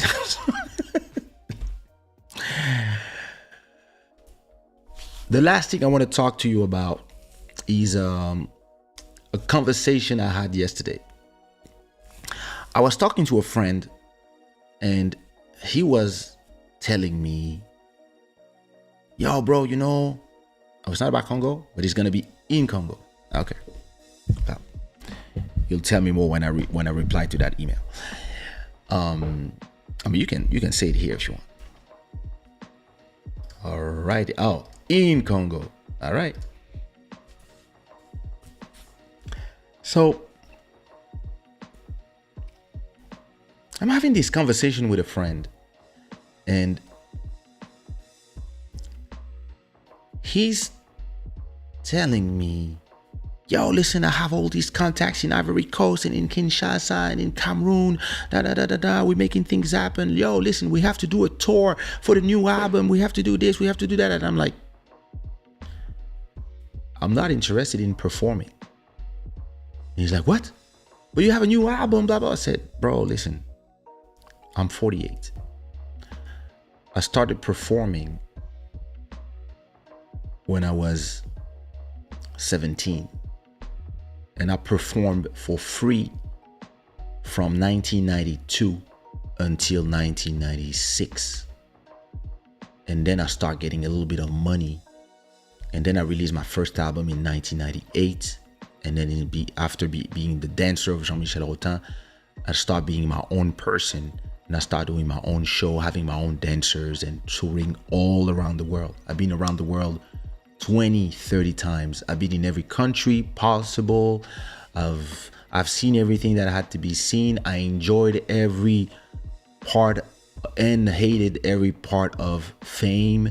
I made all the money that had to be made from performing, and I don't mind watching the younger generation, the people that are after me, walk the path that I paved. And I helped pave with the rest of my peers of my generation. No, but you did it. And I had to tell him, listen, imagine you built a building. And that building has 10 floors. And from floor 10 to floor 5, there's apartments. And from floor 4 to floor 1, there's offices. And on floor 0, you have a restaurant, you have 2 restaurants and some shops, maybe a grocery. And then on floor -0, you have a -1, you have a club, you have a nightclub. And then -2 to -4, you have a parking lot. And all of this is generating money. And all of this is generating a lot of money. Let's say your building is generating, after all expenses, your building is generating 100K per month.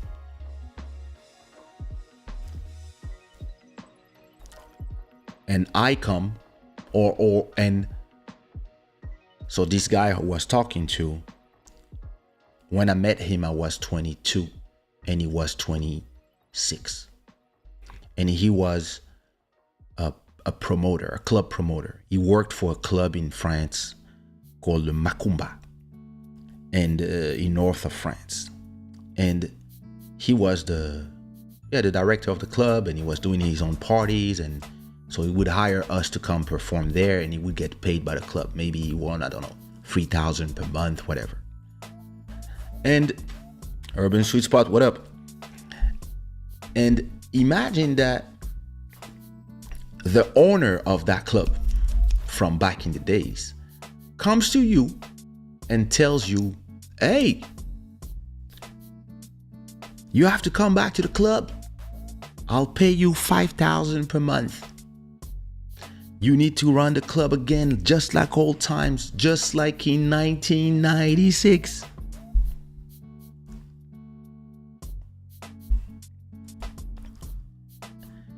What would you say? And And he's like, I would laugh at his face.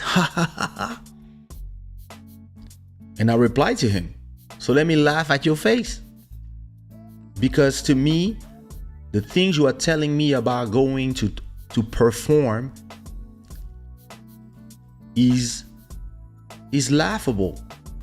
Because for the last 25 years, I've been building my building. I've been generating money from the next thing.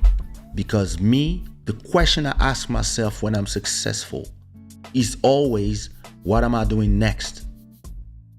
It's never, oh my God, let me enjoy until, you have this huge lemon and it's full of juice. So you're like, oh my God, lemonade, amazing. But then the juice is starting to rarefy itself. So instead of thinking, okay, what am I doing after this one? You're like, nah, let me press more to have more juice. And then maybe it's just dropped. So you're like, and then when the fruit is completely dry, you're like, oh shit, I'm 50 years old. I don't know what to do. I didn't learn nothing else. I didn't put space in my mind for the next thing. And we started having this conversation yesterday when I was telling him the problem of a lot of artists is not always that they don't have ideas of the future. Is that entourage is preventing them to become the next version of themselves. A lot of times, people want you to be Kaysha on dit quoi? Kaysha One Love, Kaysha Question My Heart, Kaysha Diamonds, Kaysha the producer, Kaysha the singer, Kaysha the rapper, Kaysha the performer, because that's where they're comfortable seeing you. They don't imagine that you can be Kaysha the painter. They don't imagine that you could be Kaysha the entrepreneur, or maybe the restaurant owner, or maybe the investor, or that you could be in cryptocurrencies, DeFi, etc., or you own a catalog that's big enough that you don't need to go do these shows. And I was explaining to him, the question is not, did I stop loving performing? I will always love performing. But I performed thousands of times in my life in more countries than I ever dreamed of. I performed in places I was like, wait, I'm performing here? Like, wait, I'm in Ukraine? And there's like a full public of Ukrainians and Russians. There's not a black person here, and they all know the lyrics, and they're all dancing Kizomba in Ukraine. And I'm part of the reason of this whole movement. I'm one of the moving parts that made this happen. This internationalization of music. I've been in there, and I'm like, wow. And so many artists that I know got stuck in performing and stuck in loving the idea of being famous, that they forgot that these two can be a thing of the past. You can be a dancer, you can be a singer, you can be a producer, whatever you are. You always have to ask yourself, is it time to move on to the next thing? And if it's time to move on to the next thing, if your heart is filled with the love for whatever you're doing right now, or you were doing in the past, you will not make space for what is next for you, because you will be obsessed with the idea of what you were. And because you're obsessed with the idea of I was this, I was a superstar, or I am a superstar, you're gonna start going in the territory of being pissed about people not giving you your flowers, people not recognizing you in the street, people not calling you to do shows, people paying younger people more than you, etc., etc., etc., because you didn't decide inside of your heart it's time to move on to the next thing. And I was explaining on the phone to that friend, I was like, listen, how old was I when you met me? It was like you were 22. And I was like, okay. What was I doing? It was like, oh, you were a dancer and a rapper for Jean-Michel Rotin. I said, okay. What year was that? He's like 96. I said, okay. He was like, hey, I cannot forget. I booked one of your first show as an artist, as a solo act. I booked your first show. I remember paying you your hotel room to stay another night because you liked that girl back in 96. I said, exactly.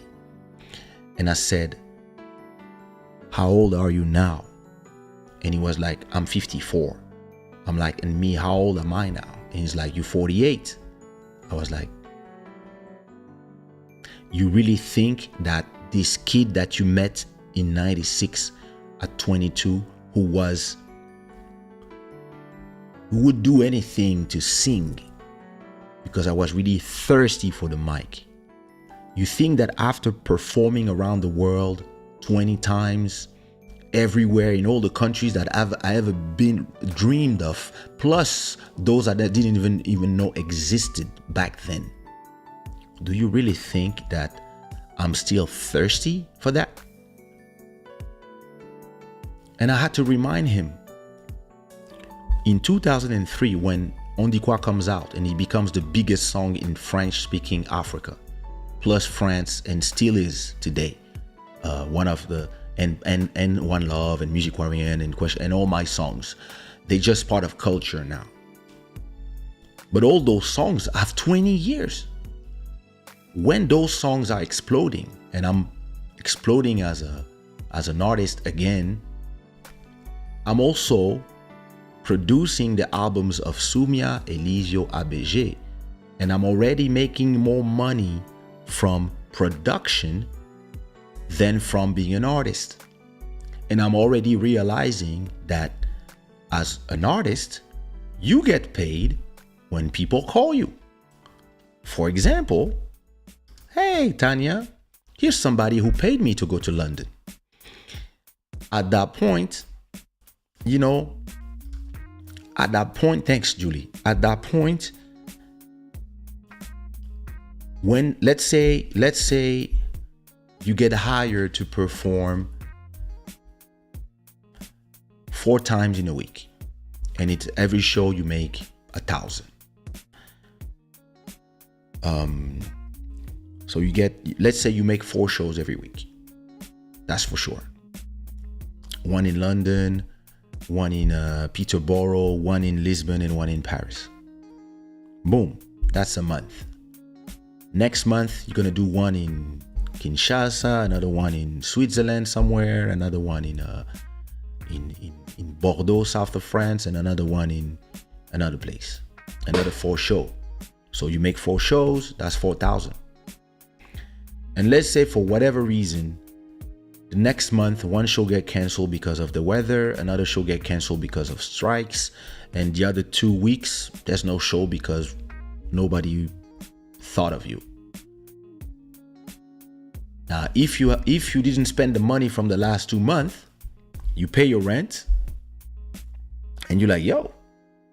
But if you already spend your money on invested in something or just spent it on bullshit, whatever, your lifestyle, that's when you start realizing, oh shit, that show money is not consistent. It comes and it goes.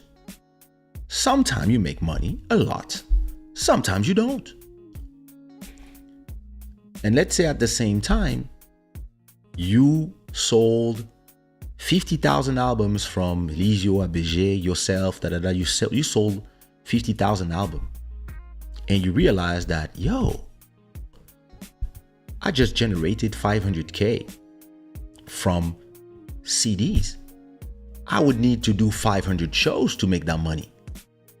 Oh shit. Even when you split in two with your partner, you still have 250K. And you're like, So this is me in 2003. So as I'm generating money from writing for me, writing for other people, producing for me, producing for Nelson Freitas, Deeper, Rebound Chick, Mes Sentiments for Sumia, Melodia for Elisio, Mika Mendes track, Looney Johnson. As I'm creating this whole empire, I am also performing all around the world. But in my head, I'm already like, yo, the real money is not in performing. So I'm going to continue creating this and generating an amount of catalog. So I'm building. So let's go back to the building things. Metaphorically, I'm building my building. So I'm building the underground parking. I'm building all the things slowly.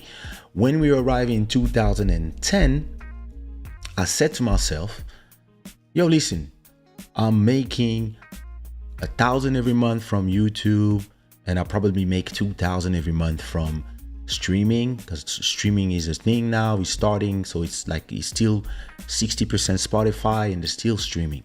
And I'm like, yo, what I want to do in the future is make more money from the content, then make money from the shows. And then when I moved to Portugal from 2012 till 2000, probably 17, 18, I go crazy on the content. Vlogs, inspire videos, etc. And then the revenue, it's something that I've lived a lot of times in my life.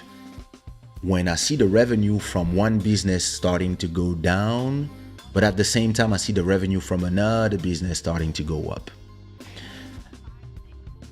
4 years ago, I started writing. 4 or 5 years ago, I started writing for Blaya. I started writing for Anselmo Ralph. I started writing for Rita Guerra, for a lot of artists in Portugal. And because of that, the money that they generate every time they do shows, every time the songs go in novellas, etc., this money is going up as well. When the songs that I wrote or co-wrote end up in movies, my money goes up as well.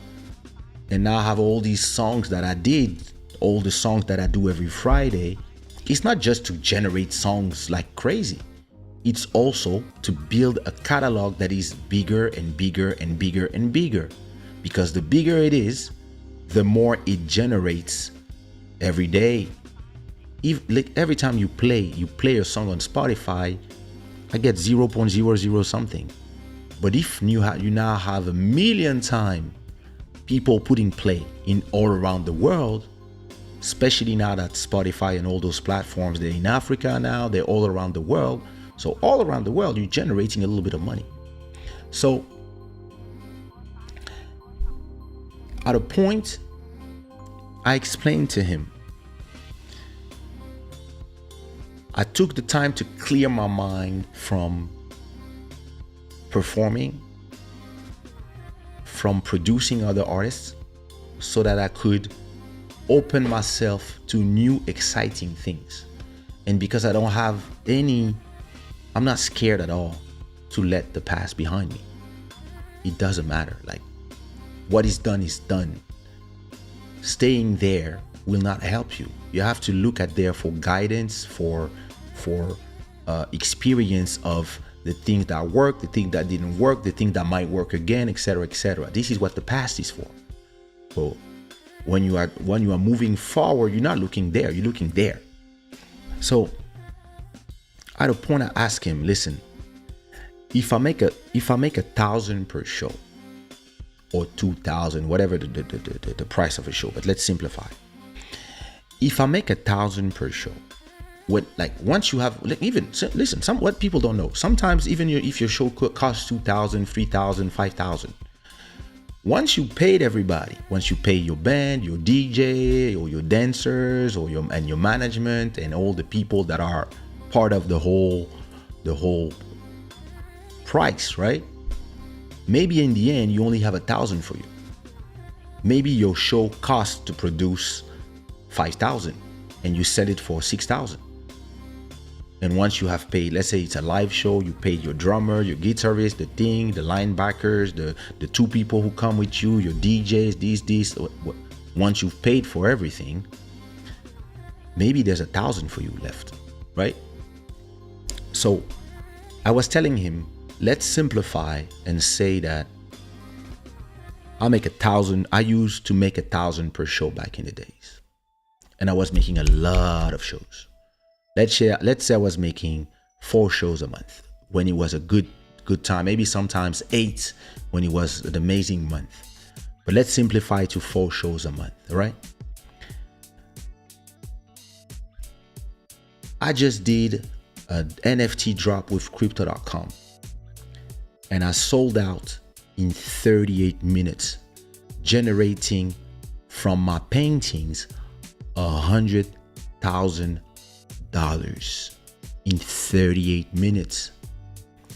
How many times do I have to take the train, the plane, pack my suitcase, go in a plane and hurt my back, then go in a car, maybe do another 1 hour of road to arrive in a hotel, hope the hotel is good, and they're not trying to put me in a shitty hotel, then I have to change hotels, all that shit, then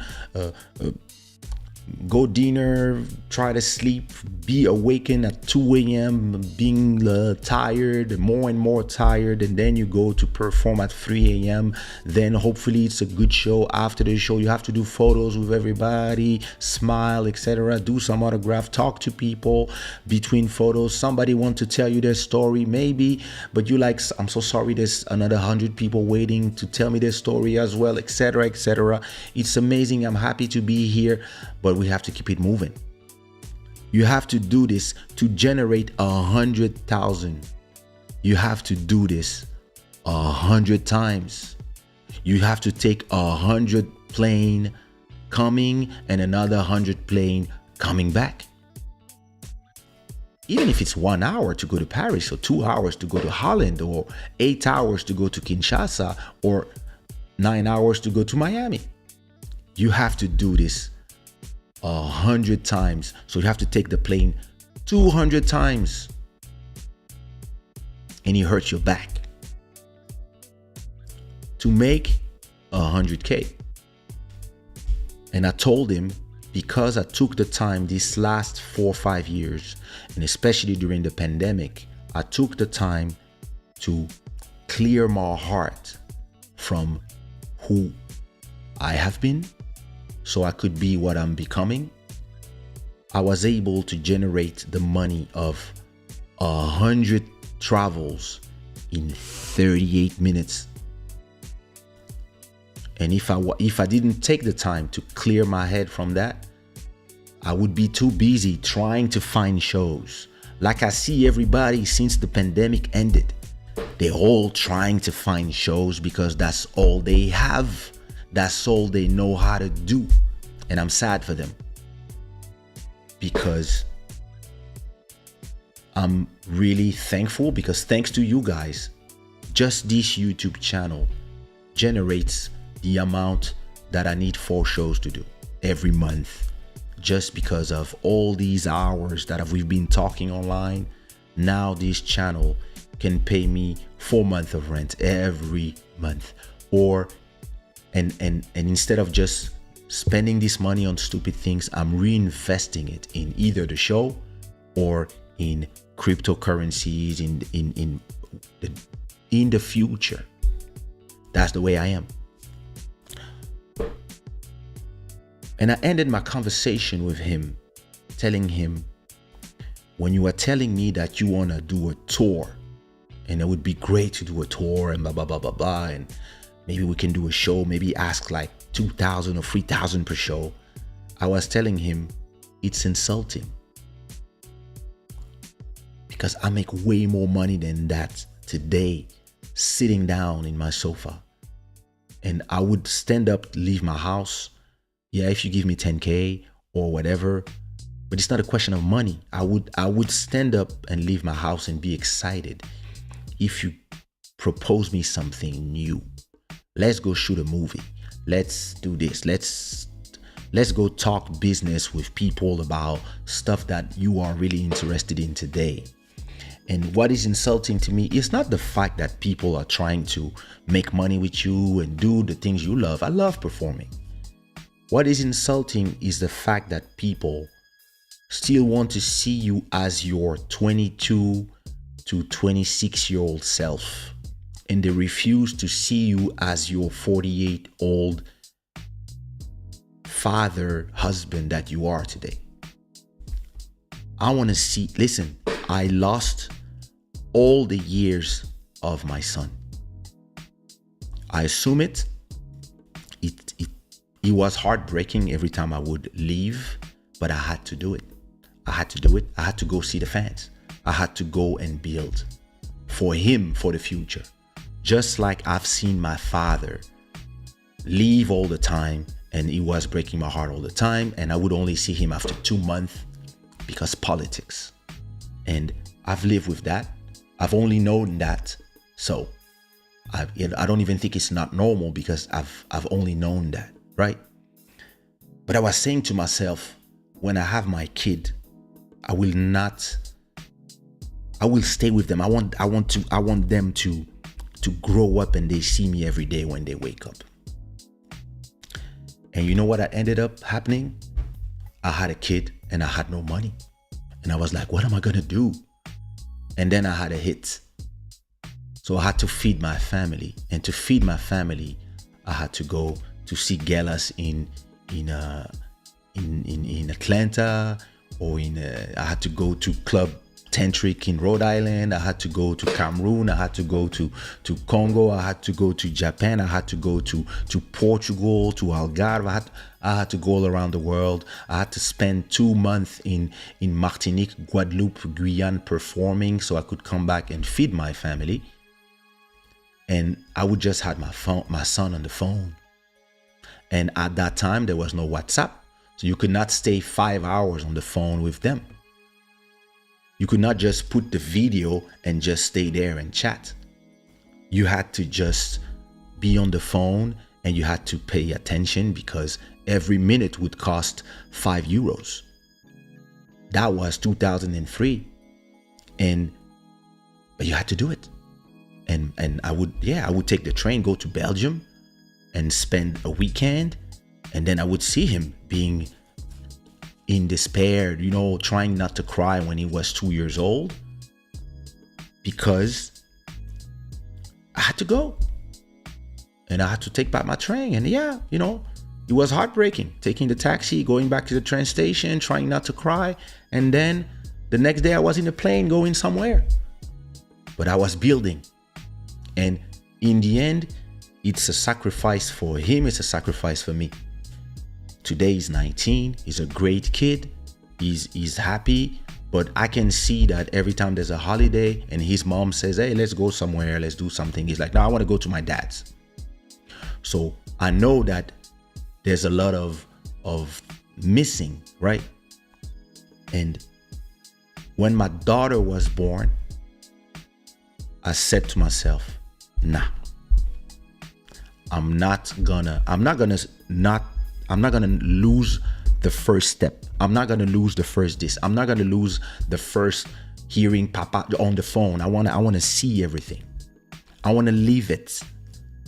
And this is why I didn't have kids this is why there was 15 between the two of them. Is because it was heartbreaking for me too as a father. Listen, I was there, but coming and going. And at the same, my father too, always coming and going, but same thing. My father came from nothing. So when he had something, he wanted to be sure that we would have everything. But maybe all we wanted was to be there. And when my daughter was born, listen, I was just done traveling. I was done traveling because I wanted to go take her to school every day. I wanted to, and I didn't want to say to myself, like when I see a lot of artists from my age, they cannot take their kid to school because they have to go outside and try to find money because they didn't think about what's next 20 years ago. I'm so fortunate that if I don't perform for the next 1 year, I will still generate more money than back then when I was performing 2-3 times a week. Today, listen, with this iPad and this Apple Pen, I draw some drawings, and luckily people love my art. And in 38 minutes, I made more money than 2 years of shows in 38 minutes. And you know what I'm going to do with this money? I'm going to invest 80% of it. The rest of the 20%, I'm going to pay my son's school for the year. I'm going to pay my daughter's school for the year. I'm going to offer my wife a bag because that's what you woman wants. And I will buy myself maybe an iPhone or maybe a new computer because this is what I like. And the rest, I'm going to invest it to make it grow so that maybe I can make the money of 10 years of shows from one of those investments, because that's how I think. And imagine that you're thinking all these things in your head of, this is my next move, this is my next move, this is my next move, this is my move for 2030. And some nigga come and say, yo, let's do what we used to do in 1996. And you're like, nigga, this is not what's next for me. And yeah, listen, when you have my brain, it's impossible to think the way most other people think, because a lot of people, they believe they're in the now, but they actually are in the yesterday. And me, on the now, I'm just thinking about, I'm enjoying the present, but I'm always trying to be 10 steps ahead in terms of where I'm going to move next. And I'm not excited by the successes of today. To me, you know, like when I do a song, like, listen, my album's coming out. I'm going to be super excited on the day of the release because it's going to be my 10th album. But a week after my album comes out, I have a single coming out. And I'm going to do a release party for the single. And then the week after, I have a remix single, and I'm going to do another release party for that single with all my remixes. And I'm just going to continue just pushing new tracks that are for album number 11. Because that's the way I am. And this is what saved me. During the pandemic, the fact that I started this show, listen,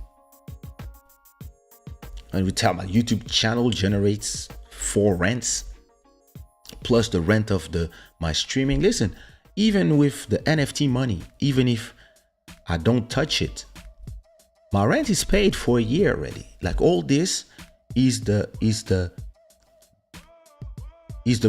result of thinking ahead and always asking yourself, what's next? Like, what am I doing next? And how am I using this money? And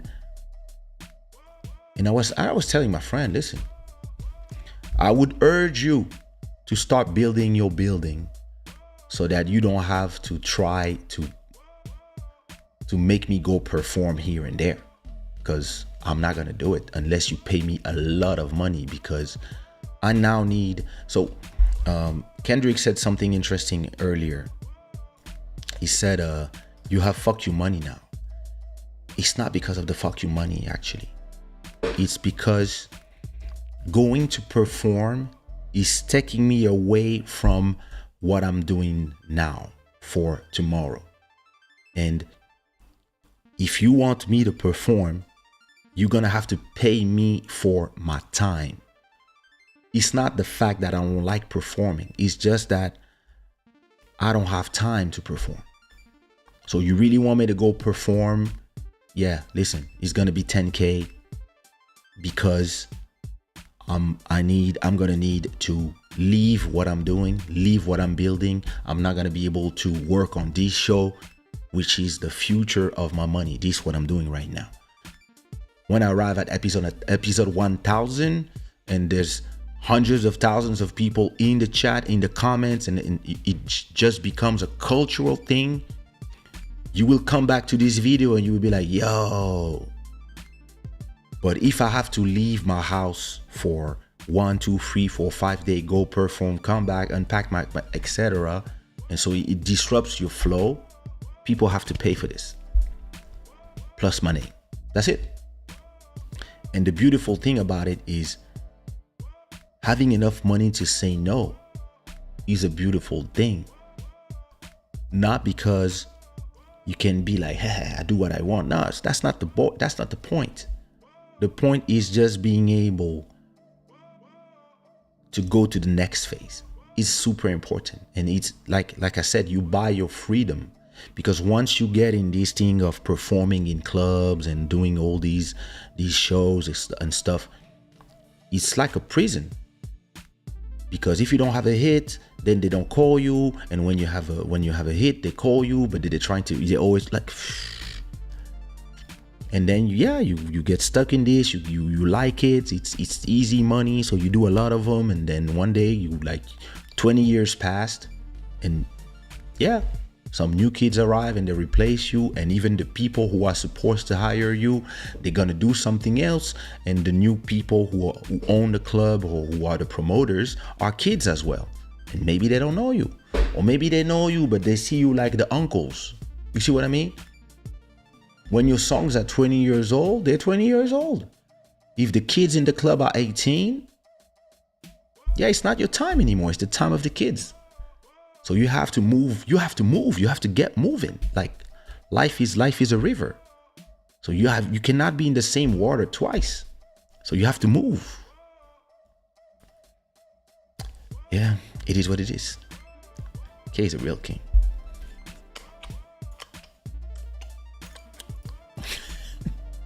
Thank you so much.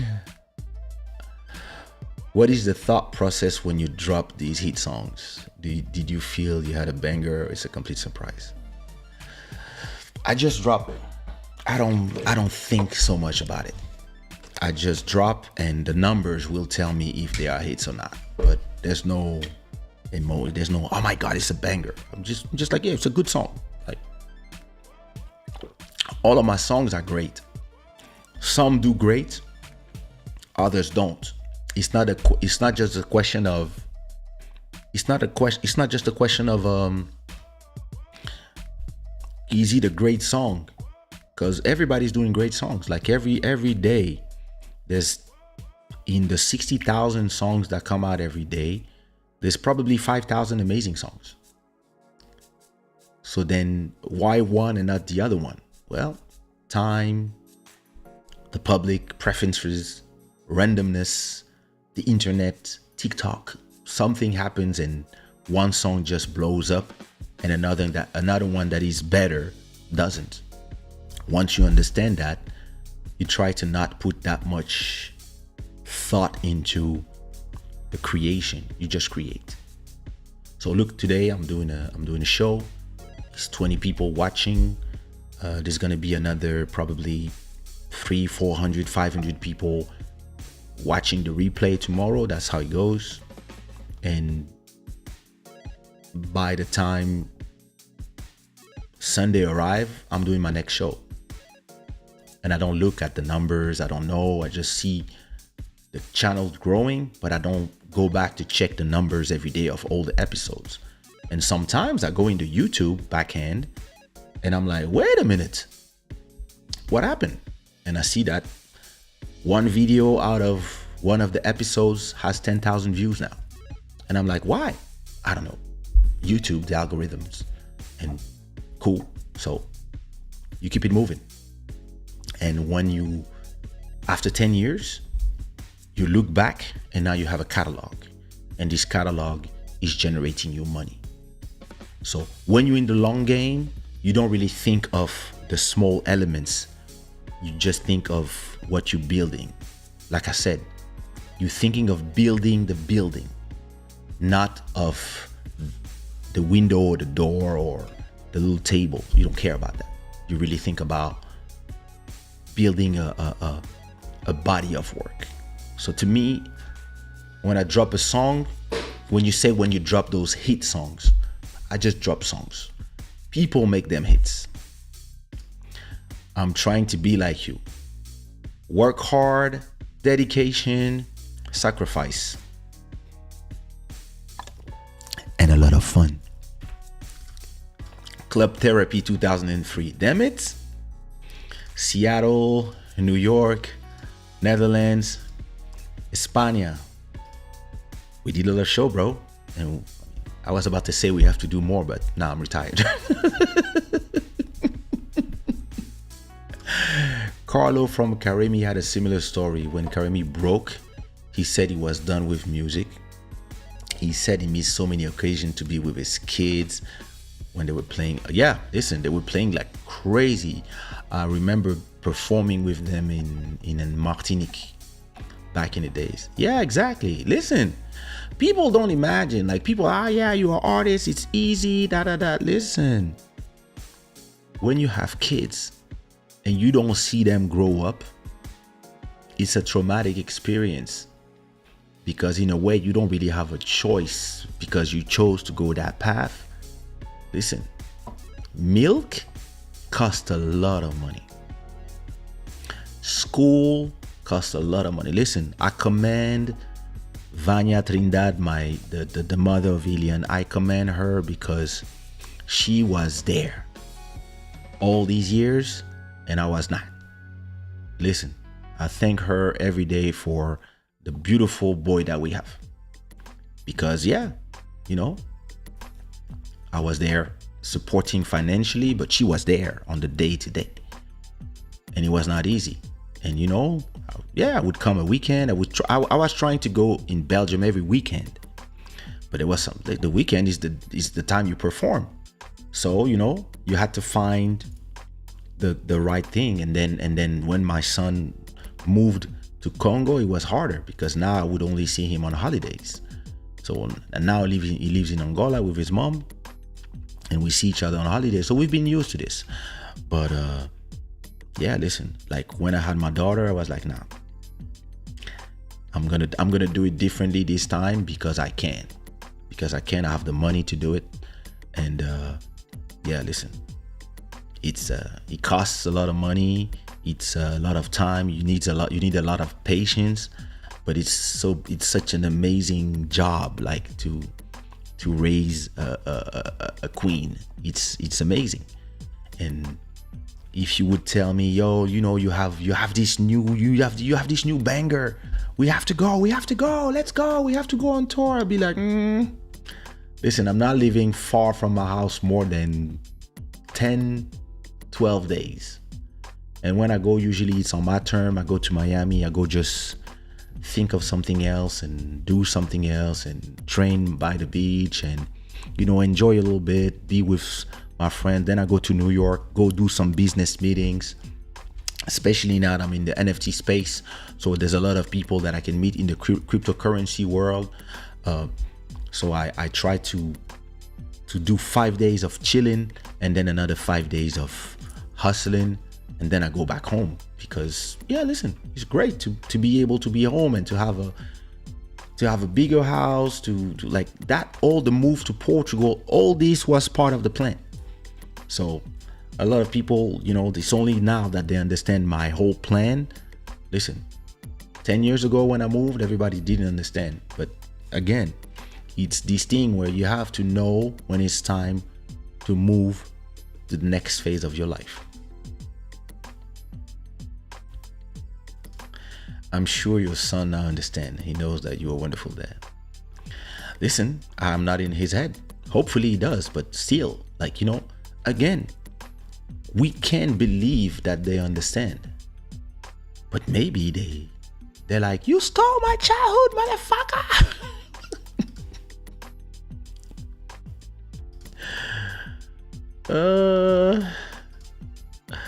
Bro. Thank you so much, Del Gilson. Ah, merci beaucoup, Shay. There we go. In 1 year, you made me improve my producing skills like 1000%. Great mentor. The pleasure's all mine. Listen, if I can do all these from my house, can you imagine? And we did a lot of remixes. So that's the beauty of the internet is this. When pandemic hit, everybody was depressed. I just said to myself, let me work a different way. When pandemic, it's not over, but when people were free again, most people, they tried to go back to the life of before. And me, I just kept moving a different way. So I started this show, and now this is my main interest is this show. Twice a week, I'm here. The next day or 2 days after, I have to cut the different parts into smaller videos. All this is time. Maybe one day when it generates enough, maybe I'll have somebody that's their job to cut the show, etc., etc. Maybe I have somebody to control the computer while I'm talking. For now, I'm doing everything by my hand. The mouse here, the camera here, computer here. I'm doing everything by myself, and I can produce show. I can do shows when I'm in the studio. I can do a show. Like, I can do so many things, and this is the amazement of today. And imagine that I've been on YouTube for the last 15 years, I believe. I don't even know. I don't remember, but YouTube is from 2005. I was on YouTube in 2005. And my channel probably has 5,000 videos. So you could just stay on my YouTube channel just from watching Club Shada. It's free, 2 to 4 hours per episode. So if you watch all 177 episodes, yo, that's a whole month of 2 months of content already. And all this content is just a new way to do business that people, a lot of the artists that I know, they will understand this only in 5 years. And you will see them all starting to do live streaming and leave Instagram to come to YouTube. And it's gonna be too late. And once you understand that this is what you do it with confidence. A lot of people, they're scared. So that's why everybody's trying to go perform. And listen, if you have gigs and people are paying you, go get your money. I'm not saying that it's a stupid move. As long as you have them, go get your money. The question is always, when the money stops flowing in, did I have the opportunity to make the money flowing from somewhere else? Did I have the opportunity? If I had and I didn't take it, that's stupid. Because you just thinking that, oh, I have to be famous forever. I don't care if I stop being famous. You don't drink fame. It's just a feeling. Oh, I'm famous. People know me, but who cares?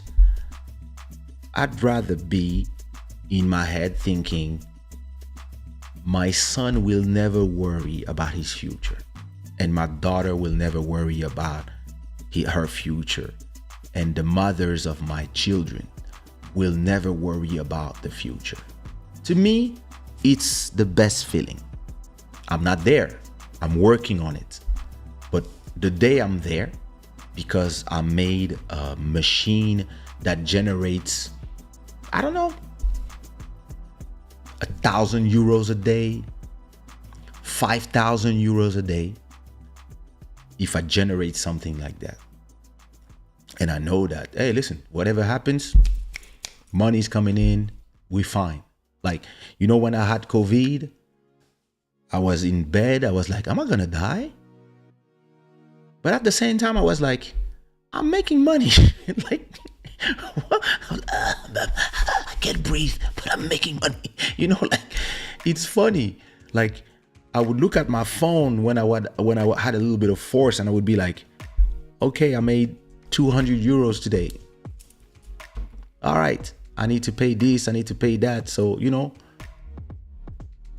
when you have kids, I don't know why you care about being famous. You should care about their well-being and them being fed.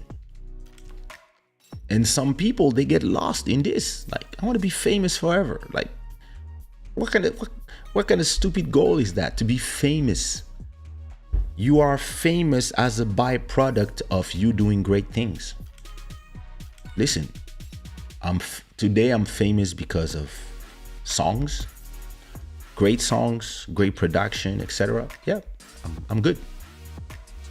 I might be famous tomorrow because of this that you are watching. Maybe some people in 5 years will not even know that I had albums. I did. Listen, you think the people who bought my NFTs, 80% of them never heard about me as a singer. They just discovered me as a painter. They love the art, and they bought it. And maybe after that, they was like, oh, he's a singer too? And they went to listen to the music. So that's a beautiful synergy. But fame, that's not a goal.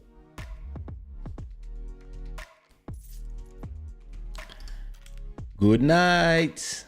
Hey, Maicon. That's how you say it? Maicon. Beijinhos, abraço. No, I'm not on Twitch. I don't know. I don't like, I mean, it's not that I don't like Twitch, but I don't like the interface. And I mean, I chose to stream on YouTube. I think the album release party will be on Twitch, YouTube, and Facebook at the same time. But the show usually it's on YouTube. But yeah, too many platforms. You have to just choose one and try to hope that you're betting on the right one.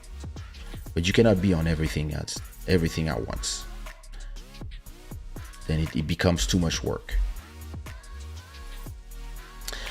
Looking 10 years back, tell what you could have done differently. So when you are a stoicist like me, you tend to not really at the past and thinking, oh, I would have done this differently, etc., because that would be like living in a multiverse and going back 10 years and taking a different path. But you know, you take a different path, you might destroy everything you built. So I don't really think of, or when I think about it, I'm thinking it in terms of, okay, if I open a new timeline, it's a new multiverse, but maybe I wouldn't know my daughter as I know her, because maybe I wouldn't have met that same person because of one choice. So I'm like, no, I wouldn't change nothing, because I need to take those paths to meet my daughter. So taking another path, you have to accept that you might not meet her in that future. So if in that future you remember that past, or you remember that other future because you came back in the back, maybe in that you make a certain choice. For example, I heard talking about Bitcoins in 2009 or 2010. Because I'm a geek, I'm always online. So I heard about Bitcoins in 2010, probably. No, yeah, 2010. I remember talking to it about my ex. This is the future of money. I was excited about it, and for some reason, I didn't go through and bought some. But listen, at that time, I'm making probably 2 shows every week, lots of shows, plus making a lot of money from publishing, making a lot of money from YouTube, a lot of money from selling records of me and other people. So I could have easily put $5,000 in Bitcoins and buy myself, I don't know, at that time, 10,000 or 20,000 Bitcoins, if not more. And I would be super rich today. But if I had that money already at that time from Bitcoins, let's say in 2014, Bitcoin is already at, I think it's already at 7,000 euros. So I would already be a millionaire. So if I was a millionaire at that time, would have met my wife, or maybe I would be in Bangkok or somewhere else, or in LA, and I would have met a different type of people. So maybe then I would meet my daughter. So I'd rather learn from the things I didn't do, so that when the next opportunity comes, I'm ready. So because I didn't invest in Bitcoin when it was worth nothing, today I'm investing in a lot of cryptocurrencies that are the price that I knew Bitcoin 10 years ago. And it doesn't mean that they will explode, but if they explode, I'll be ready this time. So I'd rather not try to do things differently. I prefer learning from what I didn't do. So maybe 10 years back, like when I think about maybe when I think about one of my ex, maybe I would have done some things different. But you know, it's a recipe for disaster to always think about what you would have done differently in the past. It's better to learn from the things you didn't do, and then on the next move, you are ready. Because if you always go back, you never learn nothing, because you can always undo. You know, oh, Joel, yeah, you will watch the replay, because yeah, it's time for me to go. I love your music. My favorite, Speed of Light, Diamonds, Drunk in Love, pour toujours something going on and be with you. Thanks, brother. I think it's a guy. Thanks. Well, listen, that's all I had for you tonight. The show usually is 2 hours, but today we did 3 hours, so that's beautiful. As always, this show is brought to you by Shada and the Gods of Good Fortune. I'm super thankful for you guys to be here. I want to say also thank you to all the new subscribers in the channel. Welcome to this channel, and everybody, you know, you can support this show with your super chats, or you can go on Spotify, Apple Music, Deezer, Tidal, all these platforms and support the show. Something you can also do is leave a like on this video, and also go in the channel and watch any video.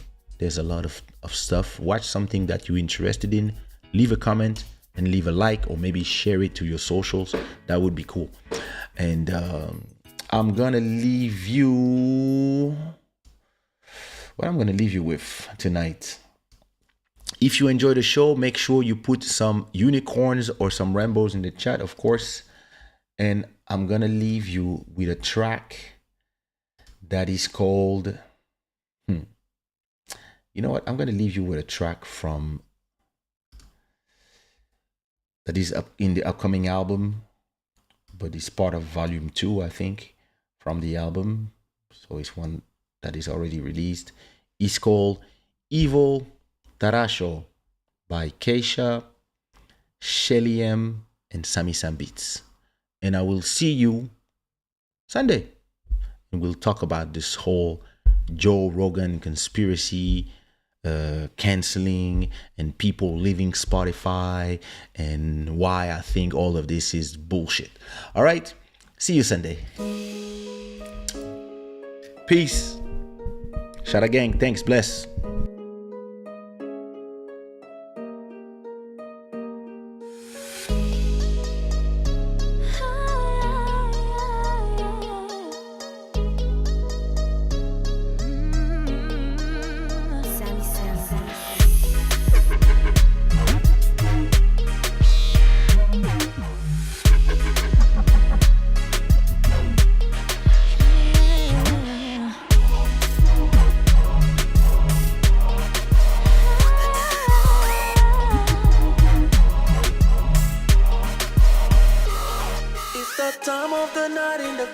my boys, we here. I got flood in the world, but you rock the atmosphere. I'ma send my boy to talk to your girl. Not enough of time, girl, you a dime. If we had a time, so I can make you mine, oh my. Oh na na na na na. Girl, I was about to make you wet on the dance floor. Oh na na na na na. But you know I'm coming back for more. Hey girl, don't you feel? Let me grab your hips like this. I know what you feel. It's the ego that I show. Hey girl, don't you feel? Let me grab your hips like this. I know what you feel. It's the ego that I show. Cada vez que estoy contigo, siento algo en mí. A veces somos enemigos, pero te quiero a ti. I just wanna be your baby. Lo quiero todo de ti. I just wanna be your lady. Dime solo que sí. Ven conmigo a bailar.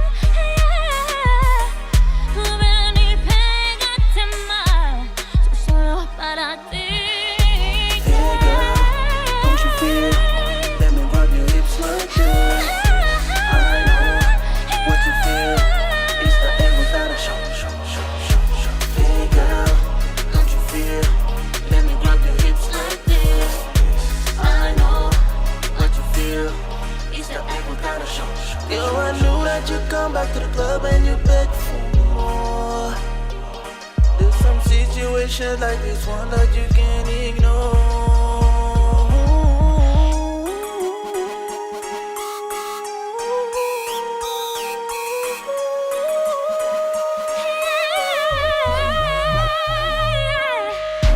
Hey girl, don't you feel? Let me grab your hips like this. I know what you feel. It's the ego that I show. Hey girl, don't you feel? Let me grab your hips like this. I know what you feel. It's the ego that I show.